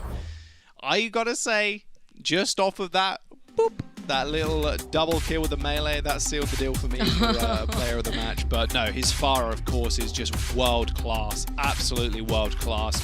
I'd be scared going into the playoffs against the Chengdu Hunters. I'm very, very excited to see how they end up doing as well with without the hero pools, because we've seen a lot more looks from the Hunters than we've ever really seen. Also, their roster is so variable. We've seen a little bit of Among as well come in, but being able to play different things on the main tank has just been such a boon for them this season. Gaga is just running the house. They've been an exciting team to watch, like through and through. Yeah, I specifically Jinwoo too. Looking at the way that his Pharah's made a mark in this region, I'm wondering, is NA ready to not play Ignore the Pharah? Are they prepared for what the Hunters are going to bring to the plate now? Because this is a great opportunity for the Hunters to really put in the work that they've been practicing for. And this is that opportunity in the Countdown Cup where that's really going to shine. Specifically Jinwoo, that a lot of people had his name in their mouth. They're wondering, can he do it? And I mean, look at the stats right now from this series. Just direct hits. So much. That's actually insane. That's actually insane. Just being able to track preemptively as Pharah and being able to get those consistent direct hits is not easy. No, it's really not. Almost 20k damage as well. 3 barrage kills, but normally barrage is the press Q to die button, so not too much surprise there. It's the neutral damage from the Pharah that really helps your team succeed. There you go. The Chengdu Hunters, they're in the knockout stage now for the Countdown Cup. We're going to jump to a quick break, though, because there's still one more series to come up on your screens. And we do have Arrow and Seth to take you through it. But first, we're going to take a small breather, and we'll be back for the game break in just a moment.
The Hunters, they've taken it over the Spark, and they're going to be sitting pretty comfortably in the knockouts jaws. Currently, I believe their next opponent is going to be the Valiant, which is going to be tomorrow morning. Yes, it will be. So, yeah, you can imagine they're probably going to win that series, which will be rather nice. But, yeah, let's talk about the Countdown Cup, I guess, in this game break real quick. And I did the game, by the way, with Seth too, you have to pick 3 words with the letters that I give you. Oh, here we go. I want to play something different this time. I want to play something different. How good is your film knowledge? Oh, Do you it's watch okay. many films? It's okay. A long time ago. The thing is, my memory is it has so many holes in it, but I used to watch so many movies when I was younger. Let's see. Half of this is just to annoy Seth, by the way, because I know how much film buff he is. But describe the Hunter's performance using a film title. Oh, okay. Okay, I got you. The Shining. The Shining. Okay, it's The that's Shining. pretty good. All right. Yep. That was pretty good. Why is it The Shining? All right, I'll tell you though, because it looked like the Hunters in the beginning of the season. It looked like they were frozen, and then by the end of the whole film, they unfroze and just started popping off, getting a lot more comfortable with each other. You could tell, and now that hard work is definitely paying off. You could see it, especially within this last stage. But yeah, I would say The Shining, honestly. Okay. Watching them has A double been like movie watching reference them there. I don't know if you knew you made that one, but there was a double movie reference there using the word Frozen too. They were Yeah, frozen, there you go. and Yeah, now they that's are The true. Shining. So there you go. You were clever and you didn't even know it. Perfect. No, that's Not really a main nice. Yeah, I site. mean, look, Hunters have been crazy. They really have. I mean, they're an unstoppable machine currently. And the Spark, they're still a little bit all over the place. It does really kind of suck to see, because their roster was just so hyped up coming into the season. I was extremely excited to what they could do with this gigantic roster, which eventually just kind of got whittled away. Maybe there is some chance later down the road for them, but I mean, the Hunters, they're probably going out tonight for a little bit of celebration, I can imagine, and preparing them for the Countdown Cup. But that is it for us right now, Vicky. We got Seth and Avril taking you through the next series. Do not go anywhere. You're not going to want to miss it. We got some more Eastern region action coming up in just a moment.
Charge. You see the way that Eileen's now on the back detail, trying to find Alarm Carpet. He swings in, makes a choice of one, also going in with them.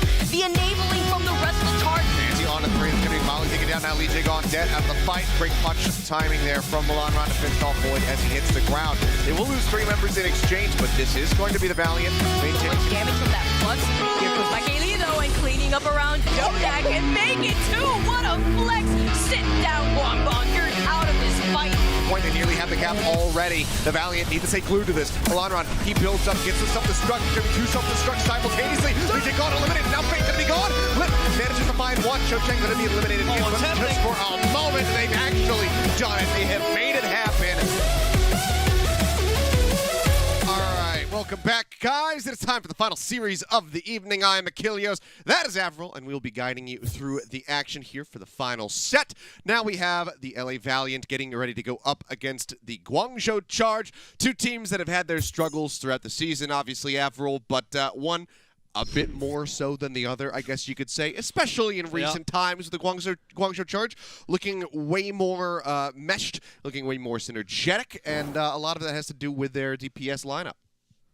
I mean, yeah, that's pretty accurate. The Chargers have had a better season overall. They've actually been able to secure matches. They've got a lot more maps in there as well. But, you know, one thing I'm glad about, so is they really did bring in the Valiant experts to cover the Valiant once again, because by my calculations, this is our 7th time casting the Valiant of their season. And it will be a total of 7 out of 16 of their matches that we've covered now. So we've done the most Valiant games of anybody.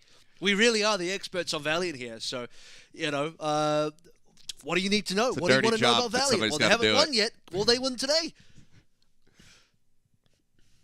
Probably not. But, well, you never know. You never really know what's going to happen when things get down to the wire and how these teams are going to perform. I mean, it's not like the Valiant haven't had their moments where they look like they are going to be able to take more maps. They look like they could potentially take a series. They've had specifically so 3 moments. Those times. Yeah, you can count each and every one of them. They're all memorable. It's just a lot of space in between. But, yeah, I mean, it is what it is, I guess, is really all we can say at this point. This is just kind of what happened this year, and we've been watching it. They've been dealing with it, and all we can do is sit back and try to enjoy the games. Because if nothing else, they have certainly been entertaining. Do you want to know the very specific 3 moments that Valiant have had? I know them off by heart now because there haven't been many. It's a King's Row win versus Chengdu. It is a Volskaya draw versus Shanghai, and then a Numbani win versus Fusion. So that's it. That's all 3 of their moments. I think I've even done it in chronological order and specifically, you know, where they happened as well. So there you go, nailing it down. Boom. There's your Valiant analysis that we got from the experts right here. No one more knowledgeable about Valiant than us, really. It's true. Not even Ben Troutman or Matt Marcel can cover as much ground as we can when it comes down to the Valiant. We got all the stats locked away in our brains. Screw PCs and all of these algorithms that they have to work with to track the data. We've just got it on lock right here in our heads. But I do believe we're going to be taking a look at the starting lineups here in just a moment as we get ready to move forward into this series. And we'll see, what they're going to be working with. I don't think we're going to be seeing too many stretches of the imagination when it comes down to the lineups here, of course, for the Valiant. Trust me. Things off. Yeah, you're gonna need to do a bit of imagination stretching if you want to imagine a solid victory today, or maybe any. I don't want to rule them out. That's a lie. Honestly, I just want to be as based as possible. But to be fair to them, look, I'll give them the benefit of the doubt every single time they've come on. All 7 times that we've casted them, including now, and this is their 15th match overall. One thing is certain here that you can't fudge the stat. They are officially eliminated from not only the Countdown Cup but also the play-ins as well. So these are their last 2 games. We will be covering this game, and then they'll play again tomorrow versus Chengdu, and tomorrow's match versus Chengdu will be Valiant's last official game of 2021. Yeah, I mean, it's unfortunate. It feels like we're watching like an endangered species where there's just like 2 left of them, and they're up there in age, and we're just kind of, there's nothing we can do but watch on as it just kind of dwindles out. There is actually one other person, though, on the face of the planet that probably knows more about the Valiant and has partaken in more Valiant. No, I was going to go for Tezante. I think Tezante is definitely partaken in more Valiant games than anybody else in the world. So shout outs to him. You want to know someone that does know something about the Valiant.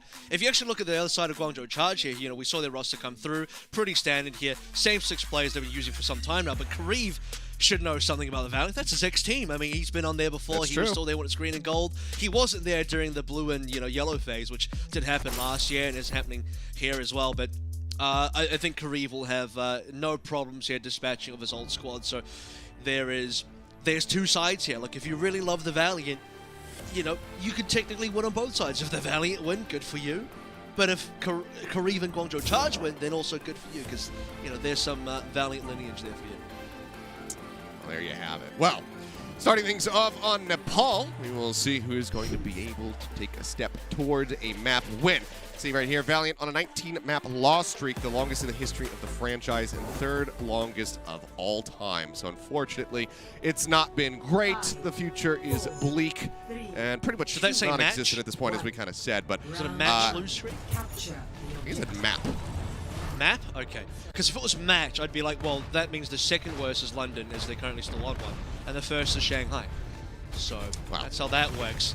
Malana's going to come through onto a fire to start things out with. Guangzhou Charge actually going onto an Orisa composition for a pretty open submap of Shrine. Eileen's going to need to really do a lot of work here to dispatch a Malana.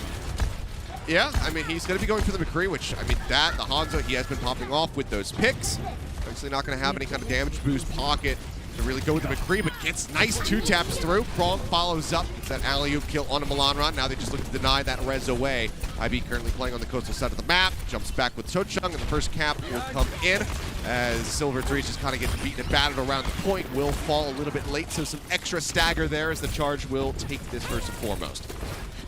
And, I mean, it's one of those situations where you would treat, if you paid attention and you watched our last matchup, we had Hangzhou Spark versus the Chengdu Hunters, and you were treated to the exquisite Jim Mufara gameplay.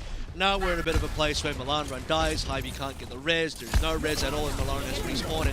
It's all bad news. We're going to see if this Nano does anything, though. He's still taking quite a bit of damage. Now he's going to be grounded, tries to push back away with a concussive blast, won't manage to do so. Crystal gets on top of Eileen, though. Just managed to find one, but just like that, the turnaround comes in. Milanron taken out of the sky. Silver 3 eliminated again. They're trying to get on the weak up. Stick not going to connect it. Sleep Dart will, however. Choice A1 in a bit of trouble, so Krong comes to the rescue. D-Matrix out. Keeps him protected. I mean, it's bloody. It's back and forth. They'll get Kariv. They'll get the res to put the Diva back into the fight into the Valiant, but I don't know if that's going to be enough. They get halfway to this flip, but Kariv dove on. Or rather, Dovan does fall. So used to seeing it on and thinking, oh, that's Kariv. But no, it's not. True. I have things backwards. All the same, the Guangzhou Charge maintain control of the point, currently holding 3 ults. I mean, you got multiple generations here of Valiant Annas in the server, and Kariv, old man, he's probably not even that old, but he's on the Charge. He's stuck on the BAP duty today. And despite Wuya landing a pretty nice sleep dart onto Choice of One, they couldn't get him down. But maybe Crystal with the damage boost arrow, which do exactly what they couldn't do previously. Bionade on the 2, Bongo going to be destroyed, so now no supercharger in the fight. Silver 3 and his dying breath will let the minefield loose on the point. Eileen, a couple tags, has to roll back. Still holds on to the Deadeye to try to clear things. As we're approaching 99% now for the side of the Guangzhou Charge, just looking to take this right here, right now in dominant fashion. Push forward, Barrage comes in, does find Eileen, but Krong again there to get that punish. Finds the kill, and Ivy has to pull away. Cannot try to go for that res, it's just in too precarious of a spot. Self-destruct, a little short hop up over the top, doesn't catch anybody off guard, doesn't find the kills. Dragon Strike now going to be used over on the staircase. You can see Kariv leaping out of the way, keeps himself protected as Crystal tries to find some shots. The Nano's going to expire. They haven't found too much, though. They can't even get Krong out of the mech.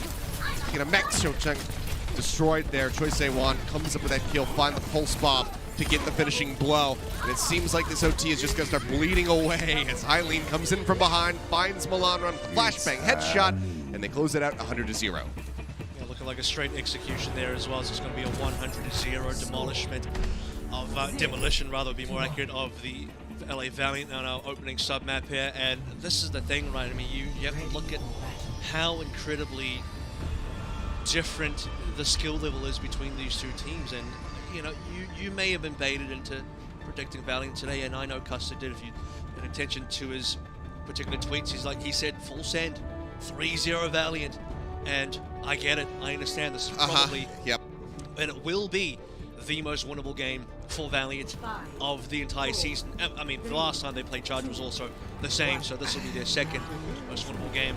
But still, I mean, you just witnessed right there that Charge is still that much better than the LA Valiant. Charge have been improving this stage. I think this is one of Charge's better stages so far, and that just does not spell good news for the Valiant at all.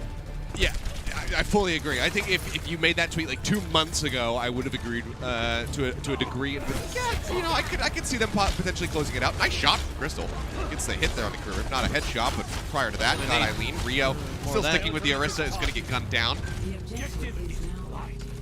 A little bit more frag power coming through. Crystal might actually pull Valiant to hit. They get the first cap, so it's going to be a 100-0 affair unless it's Valiant getting the 100 part of that. And maybe a bit of a tough job for the Guangzhou Charge to retake this within a risk. We'll see what they can do, because Kariva's quite close to an ant matrix, and that will be the key tool. They want to be countered by Crystal with the Dragon Strike, so they want to hold the Dragon Strike until Kariv pops down the window. Waiting, poking and prodding their way through the spawn as best as possible. Eileen spots one, Dragon Strike going to be thrown in, and Rio falls. A bit early. Yeah, finding that kill, and that's a nice push forward here for the side of the Valiant. Multiple kills, and that's just going to lead to further delays as Eileen and Mandu will both die here. For now, maintaining control of the point, 35% already established. Not too bad look. I don't know if they've really lost anybody on their team yet. Gives them percentage points. I mean, give you that. It's percentage points for sure, which is always a good thing, but they don't have a clear counter player versus the Ant Matrix now, which can be a bit of a problem. The next best thing they can do is Rui's going to have to pop trance, so they can aggressively play into the window. Unfortunately, if they do not address and play into the window, if you actually respect the Ant Matrix for Kariv, you're going to be giving away too much space to the Charge. You don't want to be doing that if you're Valiant right now and you're in control. Always run through, not run back. If possible, or just go directly just through Kariv, right? Just kill him. Yeah, you could just kill him. Crystal finds that pick. Eileen trying to peel, trying to get rid of this Hanzo, but the D-Matrix comes in. Shocheng keeps him protected. Rio comes crashing through. Transcendence is going to be forced. This could end up being costly in the end. Eileen just connecting with that flashbang. Now has the Deadeye online. Crystal going to fall. Deadeye instantly pops, canceled. Realizes that he doesn't have a good enough angle. Pushes back out now with the rest of the squad, with Hybe going down. We have getting finished off as well. There should be a flip coming through, but let's see how far the side of the Valiant can take this if they can get up to 99% before surrendering this. They do have the tank still playing forward. As Thursday 1 will hound down Milanron. Silver 3 going to be dead. They can pop Shocheng out. So will it be 99% on the board, but can they get the flip to close it out? I'm fairly impressed and also surprised they made it this far, because they started dropping members quite early. They tempo trance in that fire. They also used the Valkyrie, and they were still being dropped by Guangzhou Charge. Started finding kills, and you'll notice one thing important here is that they pretty much used no ultimates. They did use a Deadeye, so we saw that. Eileen did cancel that one, but he's already 56% over towards a new one. Kariv has still held the same Ant Matrix from the start of this entire map, and now it's finally popped it. Pushing forward. Rio just set up the minefield here, trying to cut off the rest of the team. They are a little bit dissected now, and yeah, they get the pinch. They find Muika over on the side, get that elimination. Hybe going to be joining him as Choi Se-won. Look at the dash out, doesn't have the recall. Obviously, once the stay alive goes to 6 HP before the heals come flying in. Very nicely done to keep him alive into the fight. Get topped up, and for now, it's going to be solid control established for the Guangzhou Charge. Rio almost halfway to that next minefield as well. You need to see Valiant do a one-and-done kind of push here, where they need a critical mass of ultimates. Cross can self-destruct in. This could be the fight over. Yeah, it is. Okay. It just catches double supports. I mean, that's the fight instantly done. Yep.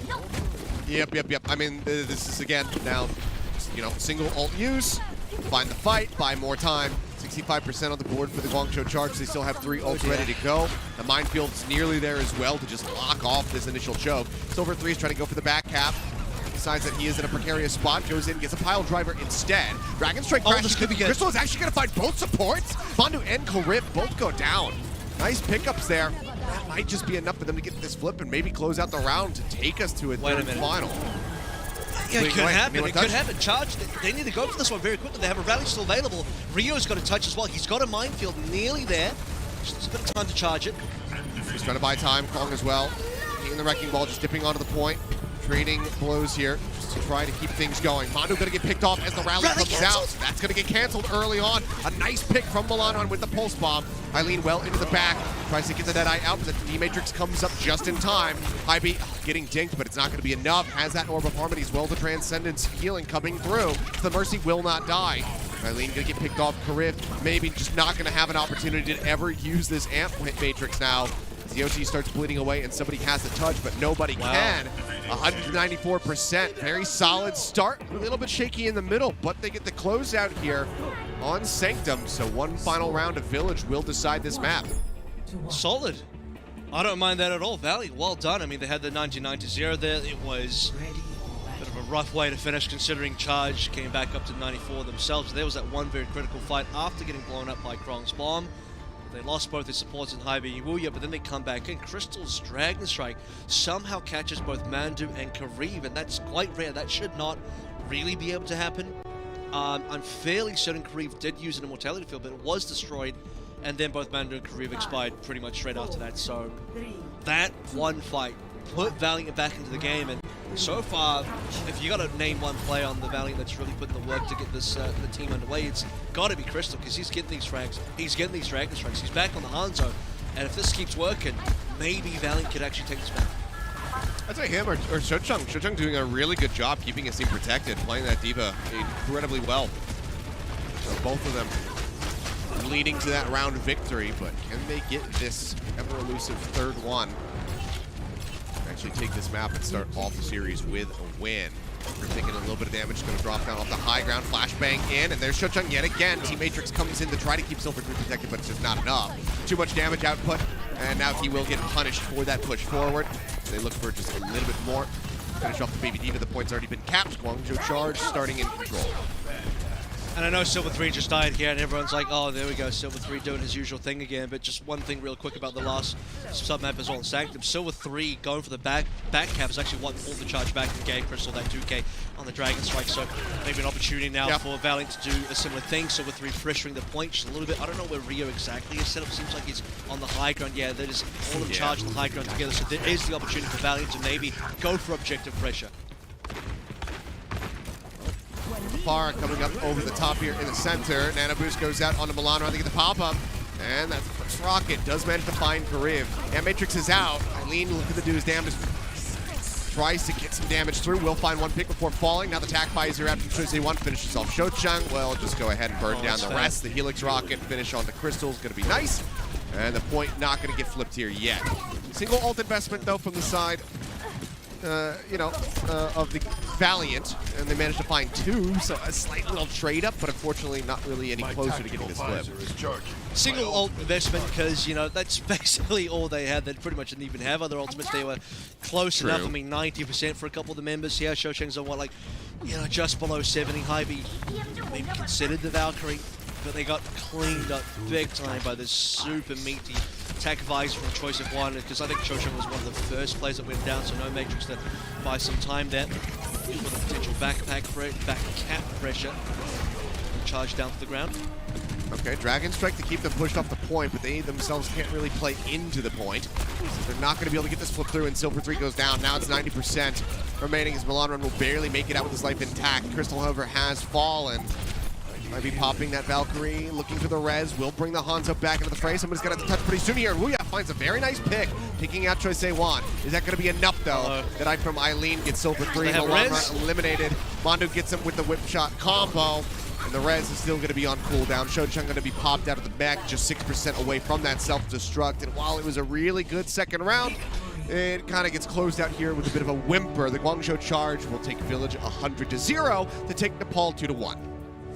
They slowly bait you in, the Valiant do. They give you just that slight teaser of oh, but they did win a round. They did get a point there. They did make this kind of really nice play on Sanctum to get one over the Charge. You start to believe, you start to get this little hint in your mind, maybe it could be a Valiant win. Maybe it could be Valiant's time to get one over the Charge and put that very important one onto the scoreboard, much like Vancouver did versus Boston. But no, you go to Village. It's a poor start in the neutral, and it doesn't get much better from there. Charge, indomitable there. Choice of One soldier, high value Orisa setup as well. They don't have to retake on the Orisa. They already have the high ground, and they just play it pretty much as perfectly as you can imagine. And so Charge take the 1-0 lead fairly comfortably outside the fact that Sanctum was, the one blemish there. Yeah, solid start here for the side of the Guangzhou Charge, but, the Valiant definitely showing signs of life. We'll see if they can keep that heart rate going, see if they can get some wins on the board when we come back for our next map. So don't go anywhere, guys. Action's going to be continuing in just a few minutes.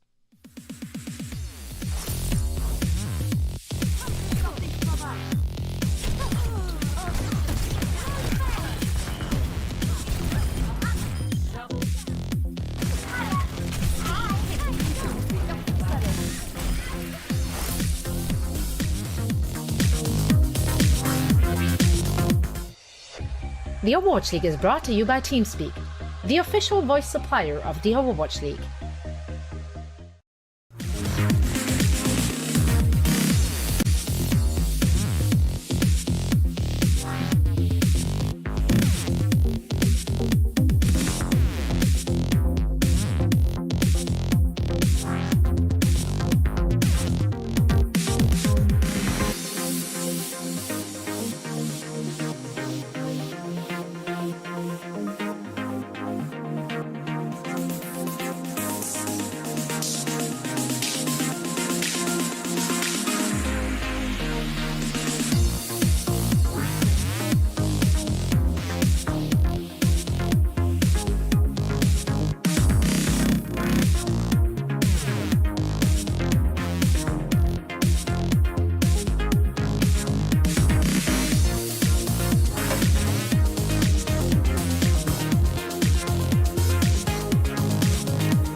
The Overwatch League is brought to you by TeamSpeak, the official voice supplier of the Overwatch League. Alrighty, we are back in just one map into our final series of the evening. That's right, fast days of APAC action here, as we're just going to have two matches as we go through the weekend. But starting things off, it's the Guangzhou Charge taking a win on Nepal over the LA Valiant.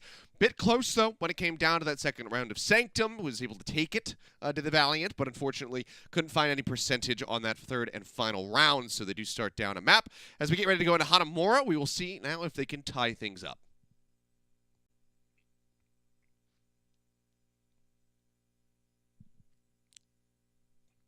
And to tee up some stakes here as well in terms of what is involved in this matchup here, it is very important that Guangzhou Charge get a 3-0 to make it to the Countdown Cup, to then maybe make a bit of a run to save their season and get into the play-ins as well. Obviously, the APAC side, the Eastern Division play-ins is very strict in terms of where you need to be placing. You need to be in the top 5, pretty much, and there's only one team that can still get in after Shanghai and Chengdu, where Chengdu are all but confirmed at this stage. It would be very hard for another team to catch up. Because Spark did lose in our previous matchup versus the Chengdu Hunters here, they're out. So now the race is between NYXL, who have finished all their games, and the Guangzhou Charge, where if they 3-0 the Valiant today, which is likely, and then beat the Hangzhou Spark 3-1 tomorrow, they will be 4th seed in Countdown Cup. 4 knockouts. Well, definitely going to be fighting for that one. So we'll see if they're going to be able to achieve it. I mean, yet again, it could be an opportunity for the Valiant to try and play spoiler by getting some map wins here and really just shattering those opportunities for the Guangzhou Charge. If they can get it done, it's got to start here with Hanamura. Try to tie it up, not go to match point, because, I mean, you're not the Seoul Dynasty getting into a position where you want to reverse sweep. It's not the most reliable for pretty much any team out there these days, other than Seoul. So we'll see if they can avoid that, force the series to go on a little bit longer by finding a win, or dare I say it, a draw. A draw wouldn't be awful for either team. It just does nothing really. It's the only thing it's awful for is everyone else that's watching and broadcasting as well. That's who it's awful for. What I can say is that, okay, does anything change for Valiant? Well, no. So to me, there's just no scenarios. Well, something would change. I think it'd be funny for certain people. I would laugh. I'd be like, well, that's quite hilarious. I mean, Guangzhou lost in what would have been their shot at potentially making play-ins on this very, single thread of how can they possibly rescue the season. But otherwise, yeah, it really is just a test to see if Guangzhou can do this or not cleanly. If they don't do it cleanly and they do drop a map, they must then 3-0 the Hangzhou Spark tomorrow, which is considerably harder, because after watching Hangzhou versus Chengdu, I still think Hangzhou are a reasonable enough team that they can beat the Guangzhou Charge, especially Shy. Like, Shy's been monstrous, and keep an eye on Eileen here, first and foremost. Eileen is going to be kind of that litmus test, because Eileen versus Shy tomorrow is going to be one of those matchups, which means Eileen today, I need to see some good stuff.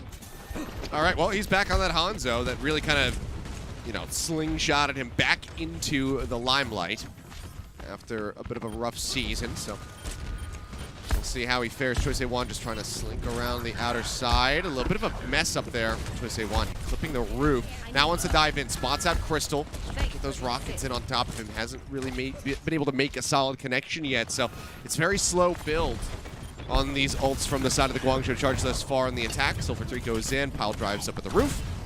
It's a little bit of a hit in. There's Milanron nearly with that pulse online, but Choice A1 finally finds his target. Crystal's been eliminated. Has his great back angle now straight in onto the Brigida.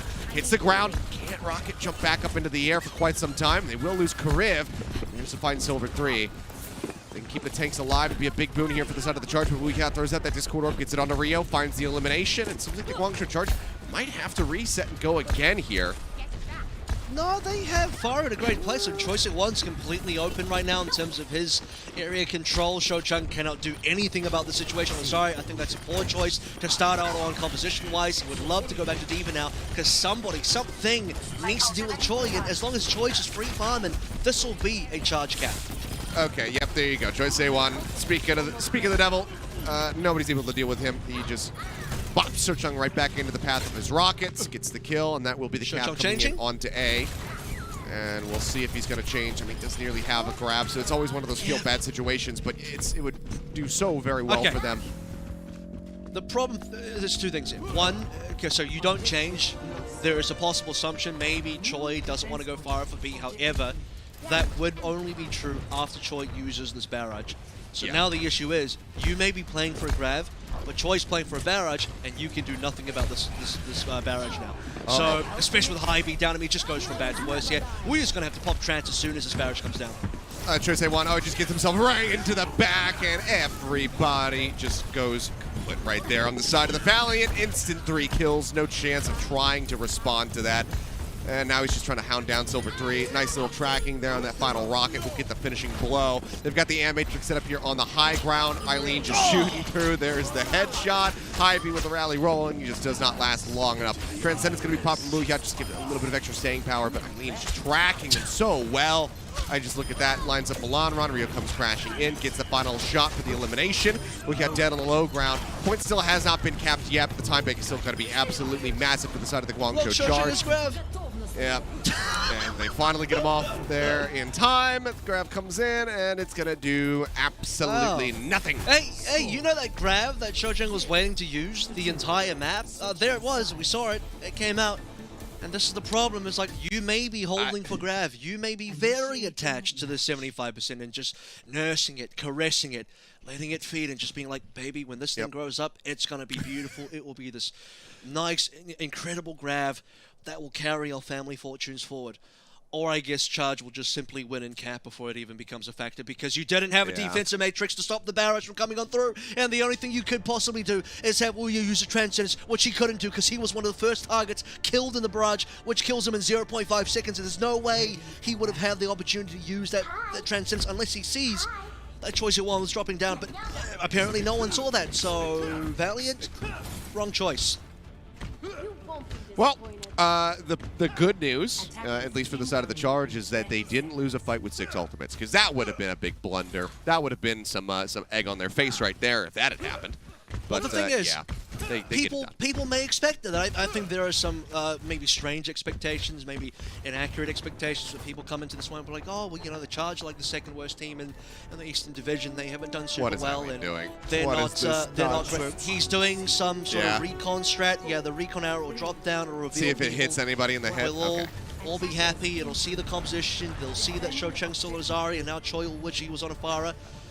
But I can't even. What was my point again? What was the last thing I was talking about before we got distracted by the Eileen play? I've legitimately forgotten. It doesn't matter really in the grand scheme of things. I was talking about, you know, they didn't lose with 6 ults and so on and so forth. So misplaced expectations, because I think people expected that this was going to be like some sort of 8-pack toilet bowl. But Charge is so much better as a team. Look at this. They are so much better as a team. They are. The difference between the skill levels is like, it can't be a toilet bowl, because one team is simply way better than the other, you know? Yeah. I had a thought, but that's not good. That's not safe for broadcast, so I won't go there. But anyway, just a couple minutes remaining now. A minute going to be bled off the clock as the Valiant just going to poke their way into the site. Silver 3 rolling around the back on a bit of a scouting mission, trying to apply some pressure, turn some heads. Causing a little bit of a distraction. Kind of botches the rollout just a bit. It's going to fall down to half HP, but seems like the healing will come in to go ahead and keep him topped up. First they want in the meantime, he's already got a pulse. He's going to go in. That's going to be a stick. That's going to be at least 1 killed. And now they can just dive in and look for the rest of them, because everybody's clustered together. So, team wipe. Just 2 more. 2.5 minutes. 2.5 minutes more of this. As let's play a fun game. Does Shocheng get a grab before the overtime ends? Real question. I would say that he should, ideally. But the problem is, if Charge have consistent high tempo on this defense, Shocheng will never have the energy, especially if he goes down. So he almost needs to bait his teammates a little bit. So here we go, Silver 3's going to go in. A bubble's already been used. Actually, they have a frag on a Choi. Okay, that's a nice pick-off. Yeah, no way to bring him back into the fight, obviously. Eileen gonna have to try to out-duel now. Pulls back, grabs that mega pack. Crystal just sitting up above right now.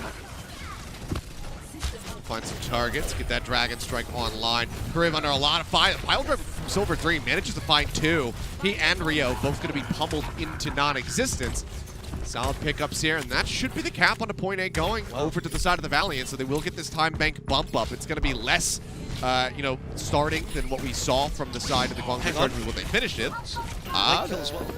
they can get a late kill to Eileen here. This would actually make their double push really strong, assuming Milan Run wins. Yeah, they do have to kill him first. They finally do get him. Thank God Crystal can aim, and Crystal did actually get that opening frag on a choice in one as well. So we are going to most likely see the Shochang Graviton Surge by the time we hit the OT. Although, to be fair, you know, that game is over. That specific sweepstakes, if you read the small print there, was only valid for point A. Now that we are on point B, no one gets to win the grand prize, and no, you don't get to know what the prize was going to be. 78% and counting. If they can double cap here with a Grav Dragon, that would be the play, but I'm expecting that Kareem will be using the window fairly shortly. And the Dragon's gone, so they can't grab Dragon. All right. Why Crystal did that. Just to clear out the high ground, you might say? Well, it's not even really that clear, so... Well, they try to push them back into the self-destruct. They don't manage to find any kills, but Griff just going to be shooting through this amp. Matrix, ooh, gets bumped forward into the mines, but had the immortality field to stay alive. Silver 3 just going to be trying to escape now. The shield bash on him. And Choice A1 is ready. Oh, the halted with the pulse. Nice little play there, but unfortunately doesn't find any kills. I think the bubbles came through from Shochang to actually deny that damage away. Eileen will find Crystal right after Crystal finds Kariv. Let's see with a faster run back zone. Kariv can just leap his way onto the high ground. They are going to be a little bit more worse for wear on the side of the Valiant. Eileen under a bit of pressure just gets himself situated here on the high ground, calls for some healing, which he will receive. And he can continue to just be a nice little bit of artillery for the side of the Charge. And now it's like, you know, there would have been a very clear case for Valiant to at least take a couple of ticks on that last fight because they was kind of snowballing them through. It's falling apart. Now, there is still a timing, even this fight. They still have an ultimate advantage, by the way, but every one of these fights that goes sideways with Charge gets an opening pick, and the reset comes through, and Valiant have to go back to spawn and wait for their other player to come through. Charge just get more and more ultimates. It's happening again. Now, you wait for Milan Run. Who's going to go down? Is it, you know, 1 out of 5 here? It just, you know... Pick a random finger. Roll a dice and number 6 doesn't count. 1 to 5 do. So if somebody keeps dying again, this is just going to go only one direction. Charge will have ultimates, and the one window that Valiant had with an ultimate advantage is slip it away. See through the dragon's eyes. I guess it just, you know, decided we'll now just wait for Crystal to get another dragon online so we can have the Graph Dragon combo get used. God, that would have been perfect, wouldn't it? Like, I just say Crystal dies here, and he does. It just happens. Disastrous. Just will it into existence? Well, Milan Run certainly does. Okay. Choice A1 just out-dueling him. As Silver 3 tries to get himself up onto the high ground, thinks better of it, has to pop the shielding just to try to get out. And yeah, I mean, it's just a fairly brutal approach. Crystal now going to get jumped on. Krong going into the back, looking to get rid of that Hangzhou. Grabs the Mega Pack and comes flying out to safety. Dragon Strike going to be used, crashes down the stairwell. That's good for Valiant, by the way. They can just wait that out. Answering one. Okay, they're not going to be using this with the grab yet again. They try to just get them off the high ground, just get them into a position, so let's see what they can do now on the back end. They have the Transcendence to buy a little bit more time, but Eileen with the Storm Arrows will take Crystal out of the fight. Barrier comes in, just denying vision, self-destruct up top. Recall used, Milan Run keeps himself safe, and Eileen will get picked off in the end. Silver 3 finding that opening. Grab's going to be locked in, but Krong just noms it up. Oh boy, the build up for this grab. It all just goes away in the blink of an eye. Gets denied away from the fight. Silver 3 now going to fall. That was their big condition there to try to get the cap right here, right now, to try to get some ticks on the board, but it seems like they're not even going to be able to establish a single one. The Transcendence burned everything that they had at their disposal used in that fight, and it nets them absolutely nil point. I understand now. Actually, I figured this all out. Now I know why Crystal's throwing dragons out. It's because he just doesn't trust that they're going to land a grab. And, you know, maybe that's well thought out because you are playing against Krong, one of the hungriest divas out there, one of the divas that historically has some of the best defense matrix eats of all the ultimates of any diva players. So it's rough. It's rough out there for Valiant. Yeah. Oh, boy. Well, last second contest going to have to come through from somebody. It's going to be Silver 3. Gets the Zarya bubble just to escort himself forward. Pulse Bomb is ready. I mean, Choice A1 could just take him out of the fight right here, right now. He just doesn't have that lined up quite well enough. Will not get the stick. So Silver 3 lives to fight another day, another moment here potentially. But as I say that, he was just going to die as soon as he comes back in, tries to go for the pile driver. Everybody collapses in on top of Shochang. He will fall, and that should be the OT bleeding down. It's going to be 0 ticks established on point B as the Guangzhou Charge successfully take Hanamura, now moving up to 0. putting us at match point. The LA Valiant, if they want to play spoiler, they're going to have to pick up some maps right now as we get ready to move forward, and they're going to have to do it in reverse sweep fashion.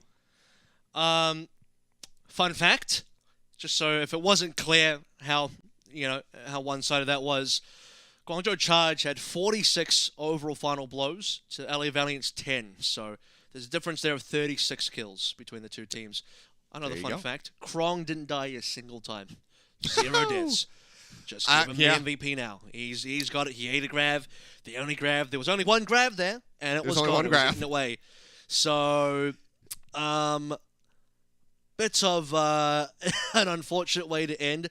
It got slightly exciting after A was capped. I was thinking, oh, hang on a second, there could be an opportunity here. But again, as I said, for Nepal Valiant, they will slowly bait you, and they're gonna reel you in real nice and slow, and you're gonna slightly believe that they're gonna do it, and then it doesn't happen. Well, there you go. That is map 2 in the books. A nice lead for the side of the Guangzhou Charge. We have at least one more map to be played, so don't go anywhere, guys. We'll be back in 2 shakes of an AKM blade to continue.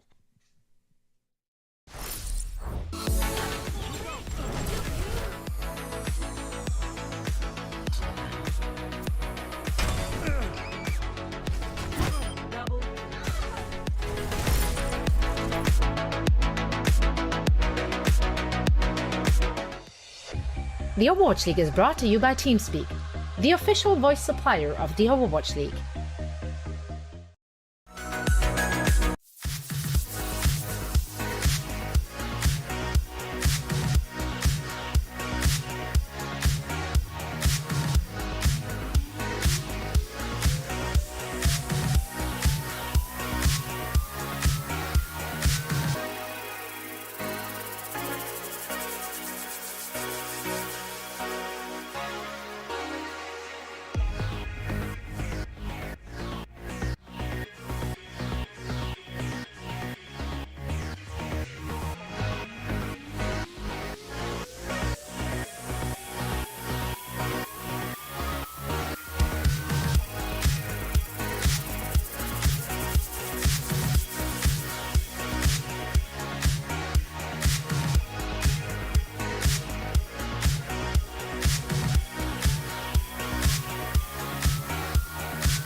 The Overwatch League is brought to you by TeamSpeak, the official voice supplier of the Overwatch League. All right, we are back. It is now match point here in the series. The Guangzhou Charge leading 2-0 after a very dominant performance on Hanamura. Now we get ready to go into King's Row to see, will this just be a clean 3-0 closeout to help keep the Guangzhou Charge's hopes alive? Or can we see the LA Valiant bounce back, put a map win on the board to make them just kind of get a little bit nervous and extend the series even further? I know where I'm placing my money. And like I said earlier as well, it's for Guangzhou Charge, it would be extremely dangerous for them to drop a map to the Valiant. Not just because it would be really funny, and you know, I think every single time that has happened this particular season so far, it's been, you know, quite a bit of a commotion, mainly coming from me. But it would be disastrous in the fact that, as I teed up for the stakes of how tomorrow's going to go and for the rest of the Countdown Cup, and then for play-ins as well, Charge need a clean 3-0 here, so that when they play Hangzhou Spark tomorrow, they can basically rely on a 3-1 victory, being what gets them into 4th seed for knockouts, where then they will play against the Chengdu Hunters most likely, and if they can somehow find a way to beat the Chengdu Hunters, they go to the Countdown Cup, and if they can find extra points there, maybe, just maybe, they could get to the play-ins, and that's got to be the pathway. That has to be the belief right now for the Guangzhou Charge, and the only way for them to rescue what is left of the season and their final 2 matches of the season, of which one of them is being played now. I mean, you think back to, you know, when Guangzhou started looking pretty good, it was versus the Chengdu Hunters. They had Eileen come out with the Hangzhou. He was handling Jinmu in the Pharah, at least for that first map. So they showed that they can contend with them. So that is definitely a potentially winnable series for them. So if they can stay on that path, it's a very good look for their future. There definitely will be hope there. For the side of the Valiant, though, I mean, we already know that everything is kind of over. They're here to play spoiler potentially and give some teams a bit of a rougher go of it. So far in this series, though, they haven't really been able to make that happen outside of the single round taken on Nepal. So, well, let's see how they fare as we shift things over from Japan now into the jolly old UK. We'll head to King's Row and see if the Valiant can close out this map. Did you say Valiant close out the map? I mean, they could. The Valiant have been closing out every single map and every single match they've played. Technically, that's been their own, through their own merit or lack thereof, that they've been closing. King's Row is the only map the Valiant have a better record on than the Charge. Boom! There we go. That's because they've actually beaten Chengdu. They beat Chengdu Hunters on this map in Melee. That's where it was. So they got that going for them. And Charge haven't been great yet. But at the same time, 3-0 is the expected result. Valiant playing spoiler, just like they did versus the Fusion back in, I think it might have been June Joust. That or was the Summer Showdown. I think it was the June Joust. That really kind of ruined that tournament for the Fusion. So it is quite interesting, Achilleos, that even if Valiant win one map, let's forget about matches here, just winning one map plays massive spoiler. Well, that's a rough way to start as Griff just takes Wuya's head off immediately with his Zenyatta. Rez will get used. Just putting him right back into the fray here, playing out of the theater, now dropping down, pushing through the main archway. And is there a way for Milanra to maybe get the ball moving here as the fire player with his not great counters on the other side? Okay, there is Eileen Kareev, and that Zenyatta Discord plus Storm Arrow combo is kind of where Eileen was shining versus Jim, as we kind of touched upon there. Reasonable success versus Chengdu Hunters, despite not winning that matchup, but did some good damage here. Sort of 3 on critical HP, waiting for this nano actually. Once that comes through, that's when Valiant can actually start going. Yeah, nearly have it. Minute just going to be bought for now as Kareev, very much going to be given the lion's share of the healing. Choice A1 getting himself into the back line, trying to play elusive here in case the sleep trick doesn't come through. Applies a little bit of pressure, and yeah, Milanra will find that initial kill. Obviously not running a Mercy on the side of the Charge means that he is out of the fight. There's a big opening potential here for the side of the Valiant to get themselves onto the point. First tick going to be established, second one on the way. Krong gets into the back, finds Wuya, the res comes in, and Krong is going to be demeched. Choice A1 though breaks down the front lines, manages to find Silver 3. Krong going to get finished off here in the end. Barrage into the back, Milanra not going to be able to find anything. Griff gets that Transcendence up in time, keeps everybody topped up. IB's alive. IB barely escapes out. It takes quite a bit of damage, and it looks like Kareev will get him just before that Valkyrie could have come in. They could have been a little bit more elusive, just floated around in the skies to try to get back over to the squad. Eileen going to be killed off, though. Silver 3 giving his life for that one, but that doesn't really allow them to stay on this point. So 61.5% is what's built up. Let's see if they can take it from here with 2 minutes remaining. That is a real shame that Valiant weren't able to get a one and done there. I mean, they had everything going for them. They had the respawn advantage here as well. Ivy stays alive barely. Before he goes down pretty much straight afterwards. Andrew's rallied out again. It really comes down to Kareev using the Transcendence into then Rio being in a position to use the Supercharger that keeps everything going. They have a second Nano now. Silver 3 also has a Primal to follow up with. Surely Valiant get this. Nade going to be taken away, so they don't have that. So we can just see an immediate re-aggression here from the side of the Charge. Trade out on the Hanzos. Rez, however, gets off from Hybe. Crystal is going to be back into the fight. Alonra now diving down here onto the point, sending these rockets through as best as he can. Nice inch off the top from Krong's. Not going to find any kills, though. Self-destruct will get rid of Rio. Doesn't have the barrier, I suppose. They try to keep himself situated on the point. Mandu piles inside of the statue, will get picked off, and it seems like finally the Valiant will be able to break through with just a minute remaining on the clock. That'll get bumped up to 3.5, and now they can start the street space. The really impressive part about this for Kareev and the Charger is that he almost has another Transcendence for that previous fight. He does have now, but when he went down and when he died and when Charge lost the point, it was on something like 95 to 98. It's not quite there. If the Transcendence was actually available, I think they would have defended properly. But, I mean, that would be unreasonable. Zenyatta getting a trans every single fight is incredible. So Kareev is doing some real work on the back line to ensure at least somewhat close of a back-to-back Transcendence fight. They will have the capability to defend B now. Dragon's available. They just need to make sure they have some sort of pressure against Milan. I think Farah is actually extremely good on B at King's Row. Just because of this middle area, just floating around the rooftops, it's very hard to deal with Farah. Yeah, a lot of sight lines, a lot of really great ways to keep yourself suspended in the air as well, because there's just a plethora of rooftops that you can slide off of. Rio trying to jump into the back and apply some pressure. Immediately falls low. Dragon Strike comes out. Milanron will get taken down. Push onto the high ground, and Silver 3 is going to fall. Good protection yet again here from Krong, who continues to excel. Jumps into the back now, looks for Hybe. Will make it in safely behind Shochung. Just trying to play like a brick wall and keep his squad topped up.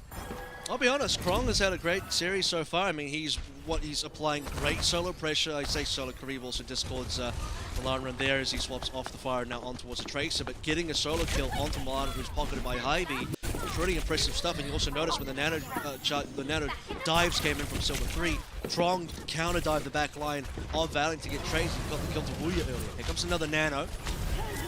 Yep. Out on a Silver 3, Discord Orb goes forward. He'll pull back around the corner, playing safely as the struck goes into the back. He's not going to manage to find anything. Pulse Bomb comes down to the Crystal right as he tries to send the Dragon through. He will manage to get the ult off, but obviously it costs him his life. Rez is there, though. Ivy continuously just bringing him back into the fray. Diving around the back. We have a bit of a flank coming through from Eileen and Rio.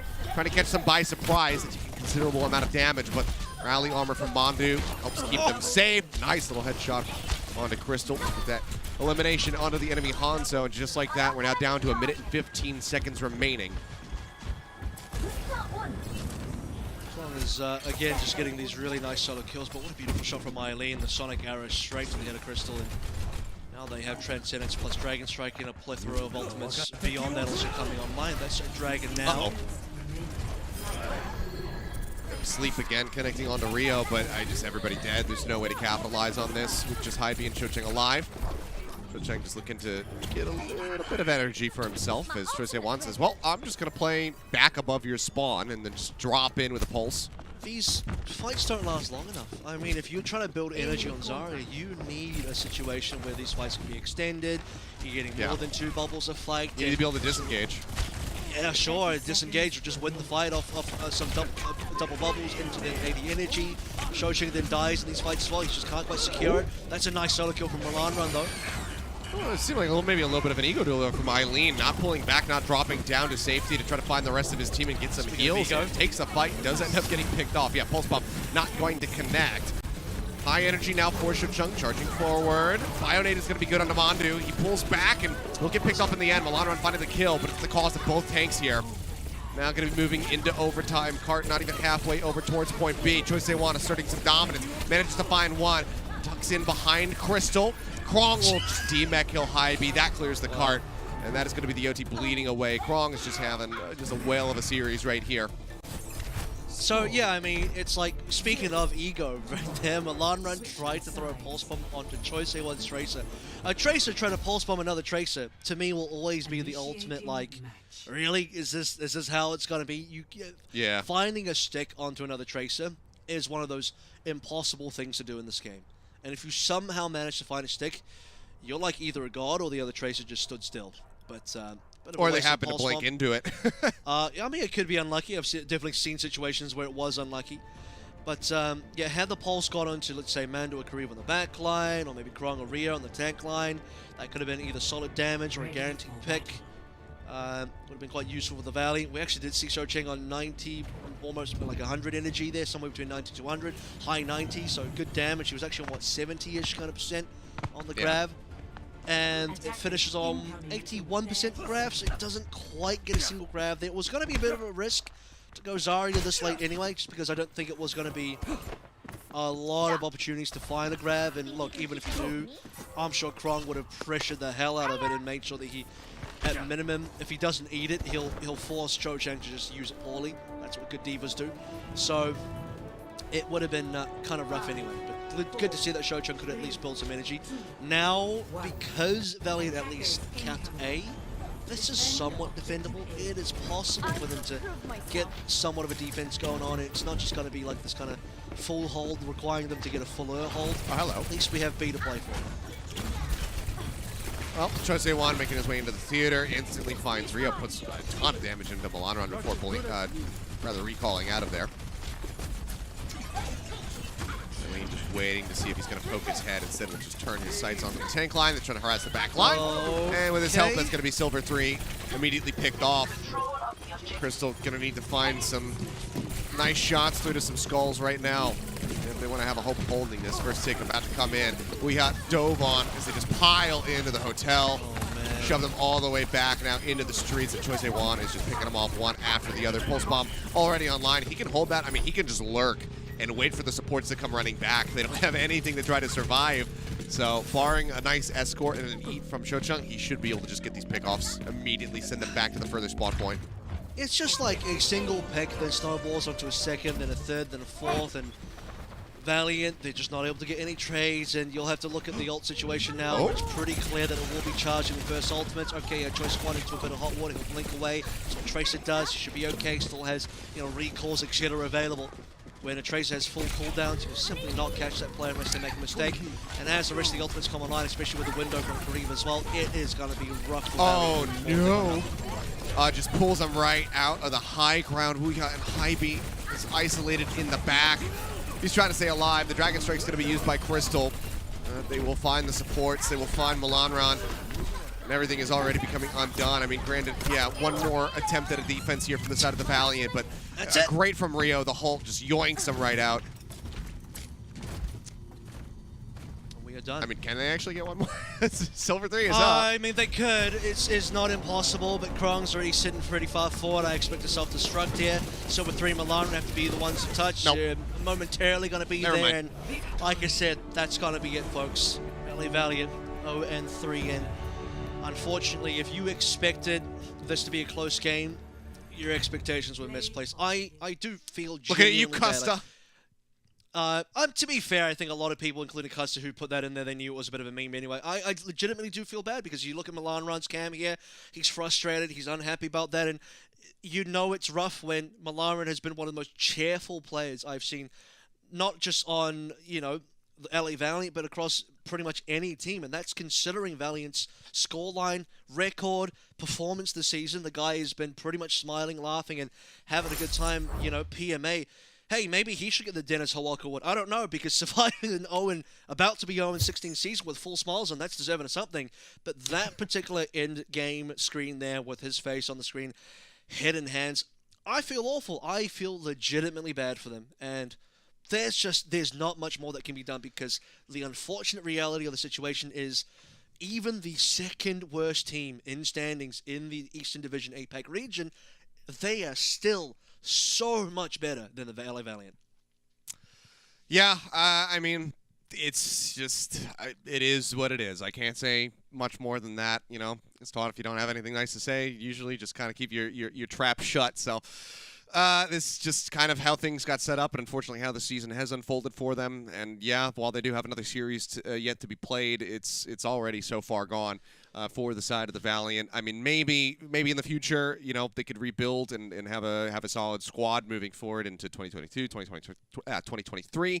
Maybe Tezande will release like 5 studio albums. They'll all hit, you know, #1 on the charts, and he'll just buy out the squad, and then, you know, we'll have the LA Chocolate Rains or something like that. I'm not really certain what's going to happen, but you know, it's rough tidings right now. Our player of the match, though, to focus back in on some winning squads, is going to be Choi Se-won on the side of the Guangzhou Charge. And you and I kind of talked about this during one of the breaks. You kind of could have gone for basically anybody on the side of the Guangzhou Charge when you have a team that is dominating this hard. I think it was a really good point that you made. And for my money, I still would have gone with Krong personally, but Choi Se-won definitely had a very impactful performance. I mean, yeah, like roll a dice, right? Assign a player to 1 through 6. Whatever it lands on, that can be your player of the match, because when you have a 3-0 performance with the other team, couldn't really come up to match you. Everyone looks good. There's no player that looks bad. Even if you make a mistake here and people die, and you know, there were deaths across the board, you still dominated the other team, and you are still going to look fantastic. And Choi's Fire in particular was unmatched, unchallenged. Some of that was due to poor compositional choices, but I would argue that even if Cho Cheng was on a diva, I don't know how much it would have helped them anyway. It would have maybe made things slightly more competitive. But if you're the LA Valiant and you are falling this far behind, I also understand that sometimes you just want to play comfort when you are not able to maximize a quote-unquote meta composition. Maybe just play comfort picks, and Cho Cheng's #1 comfort pick here is going to be probably the Zarya.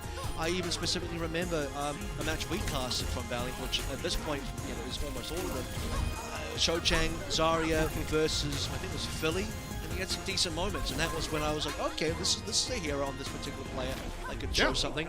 And so I'm not surprised, and we've seen other players like Hotbar, Kalios, they all, like Young in particular, very comfortable in the Zarya, and if that's what you feel like is going to give you the best chance of winning, then you're going to play it, and it makes total sense. But unfortunately, it will give Choi Se-won, or fortunately for Choi Se-won and his team, a much more favorable matchup than Choi on Tracer, on Fire, on anything else he's played today. It is just going to be indomitable and far too good for the Valiant to catch up on. Yeah, I mean, granted, we got to see Choi Se-won, you know, on the far, but he still comes in here, gets 30 final blows, 55 eliminations, and only 5 deaths in a 3-0, you know, stomp of a series. So still some significant numbers being put up there by Choi Se-won. You could tell that his impact was definitely felt throughout all of the rounds that were played. But it's a very solid look for the Guangzhou Charge, and I think that we're going to probably get into this again just to fully reiterate what this means for the Guangzhou Charge, their future as well as that of the NYXLs, now that we are in our game break here at the end of the evening. So with this 3-0, their heads still above the water. And most importantly, they are in control of their own fate here, which you can't say the same for a team like NYXL, who is technically still in the running, but NYXL are closely watching these games. NYXL, I can tell you, were the biggest fans of Valiant today, so, you know, they may not have the most fans, but all of NYXL were definitely fans of Valiant today, because they need Charge to not win maps. They need Charge to, if possible, lose completely to the Valiant, or if that's too far of a bridge to cross, which it is, lose some maps here. One map, even just one map, if Charge lost, would have made tomorrow's matchup that much more difficult. So, yeah, it's now going to come down to the sort of position where if Charge lose Hangzhou tomorrow, NYXL, they get 4th seed, they will be in the Countdown Cup knockouts. But if Charge beat the Hangzhou Spark, and they are +1 in the standings, if you just calculate it one more time to see if 3-2 is good enough. Yeah, Charge need a 3-1 victory. 3-2 would put them into a direct tiebreak with the York Excelsior, and I believe, don't quote me on this, and this is just based on my calculations, which could be wrong, if they tiebreak versus NYXL, and it goes down to strength of schedule, which I think it does because Charge and XL didn't play each other, XL beat Shanghai and Charge lost to Shanghai, which means technically XL win that tiebreaker based on strength of schedule. So Charge need to make sure they are one map ahead in map differential. The only way they can do that is by securing at minimum a 3-1 victory over the Spark, if not a 3-0 victory, which will be tough because Spark honestly looked okay today. And Shy, he outperformed everybody. He was better than Jimmu, he was better than Leaf, he was better than Architect. Shy was so damn good that Eileen would need to be like 80% of that to even try and match. Eileen would have to have a phenomenal performance tomorrow. And Choi and Krong and everybody, all of Charge, need a very good game tomorrow to best the Spark, because on paper, I would have to say, I still think Spark likely are the better team in that matchup, and NYXL probably very happy to hear that. But NYXL, they cannot control the fate of that game. They will be patiently waiting, and at least Charge, if they're going to win, they're going to do it by their own effort, by their own merit.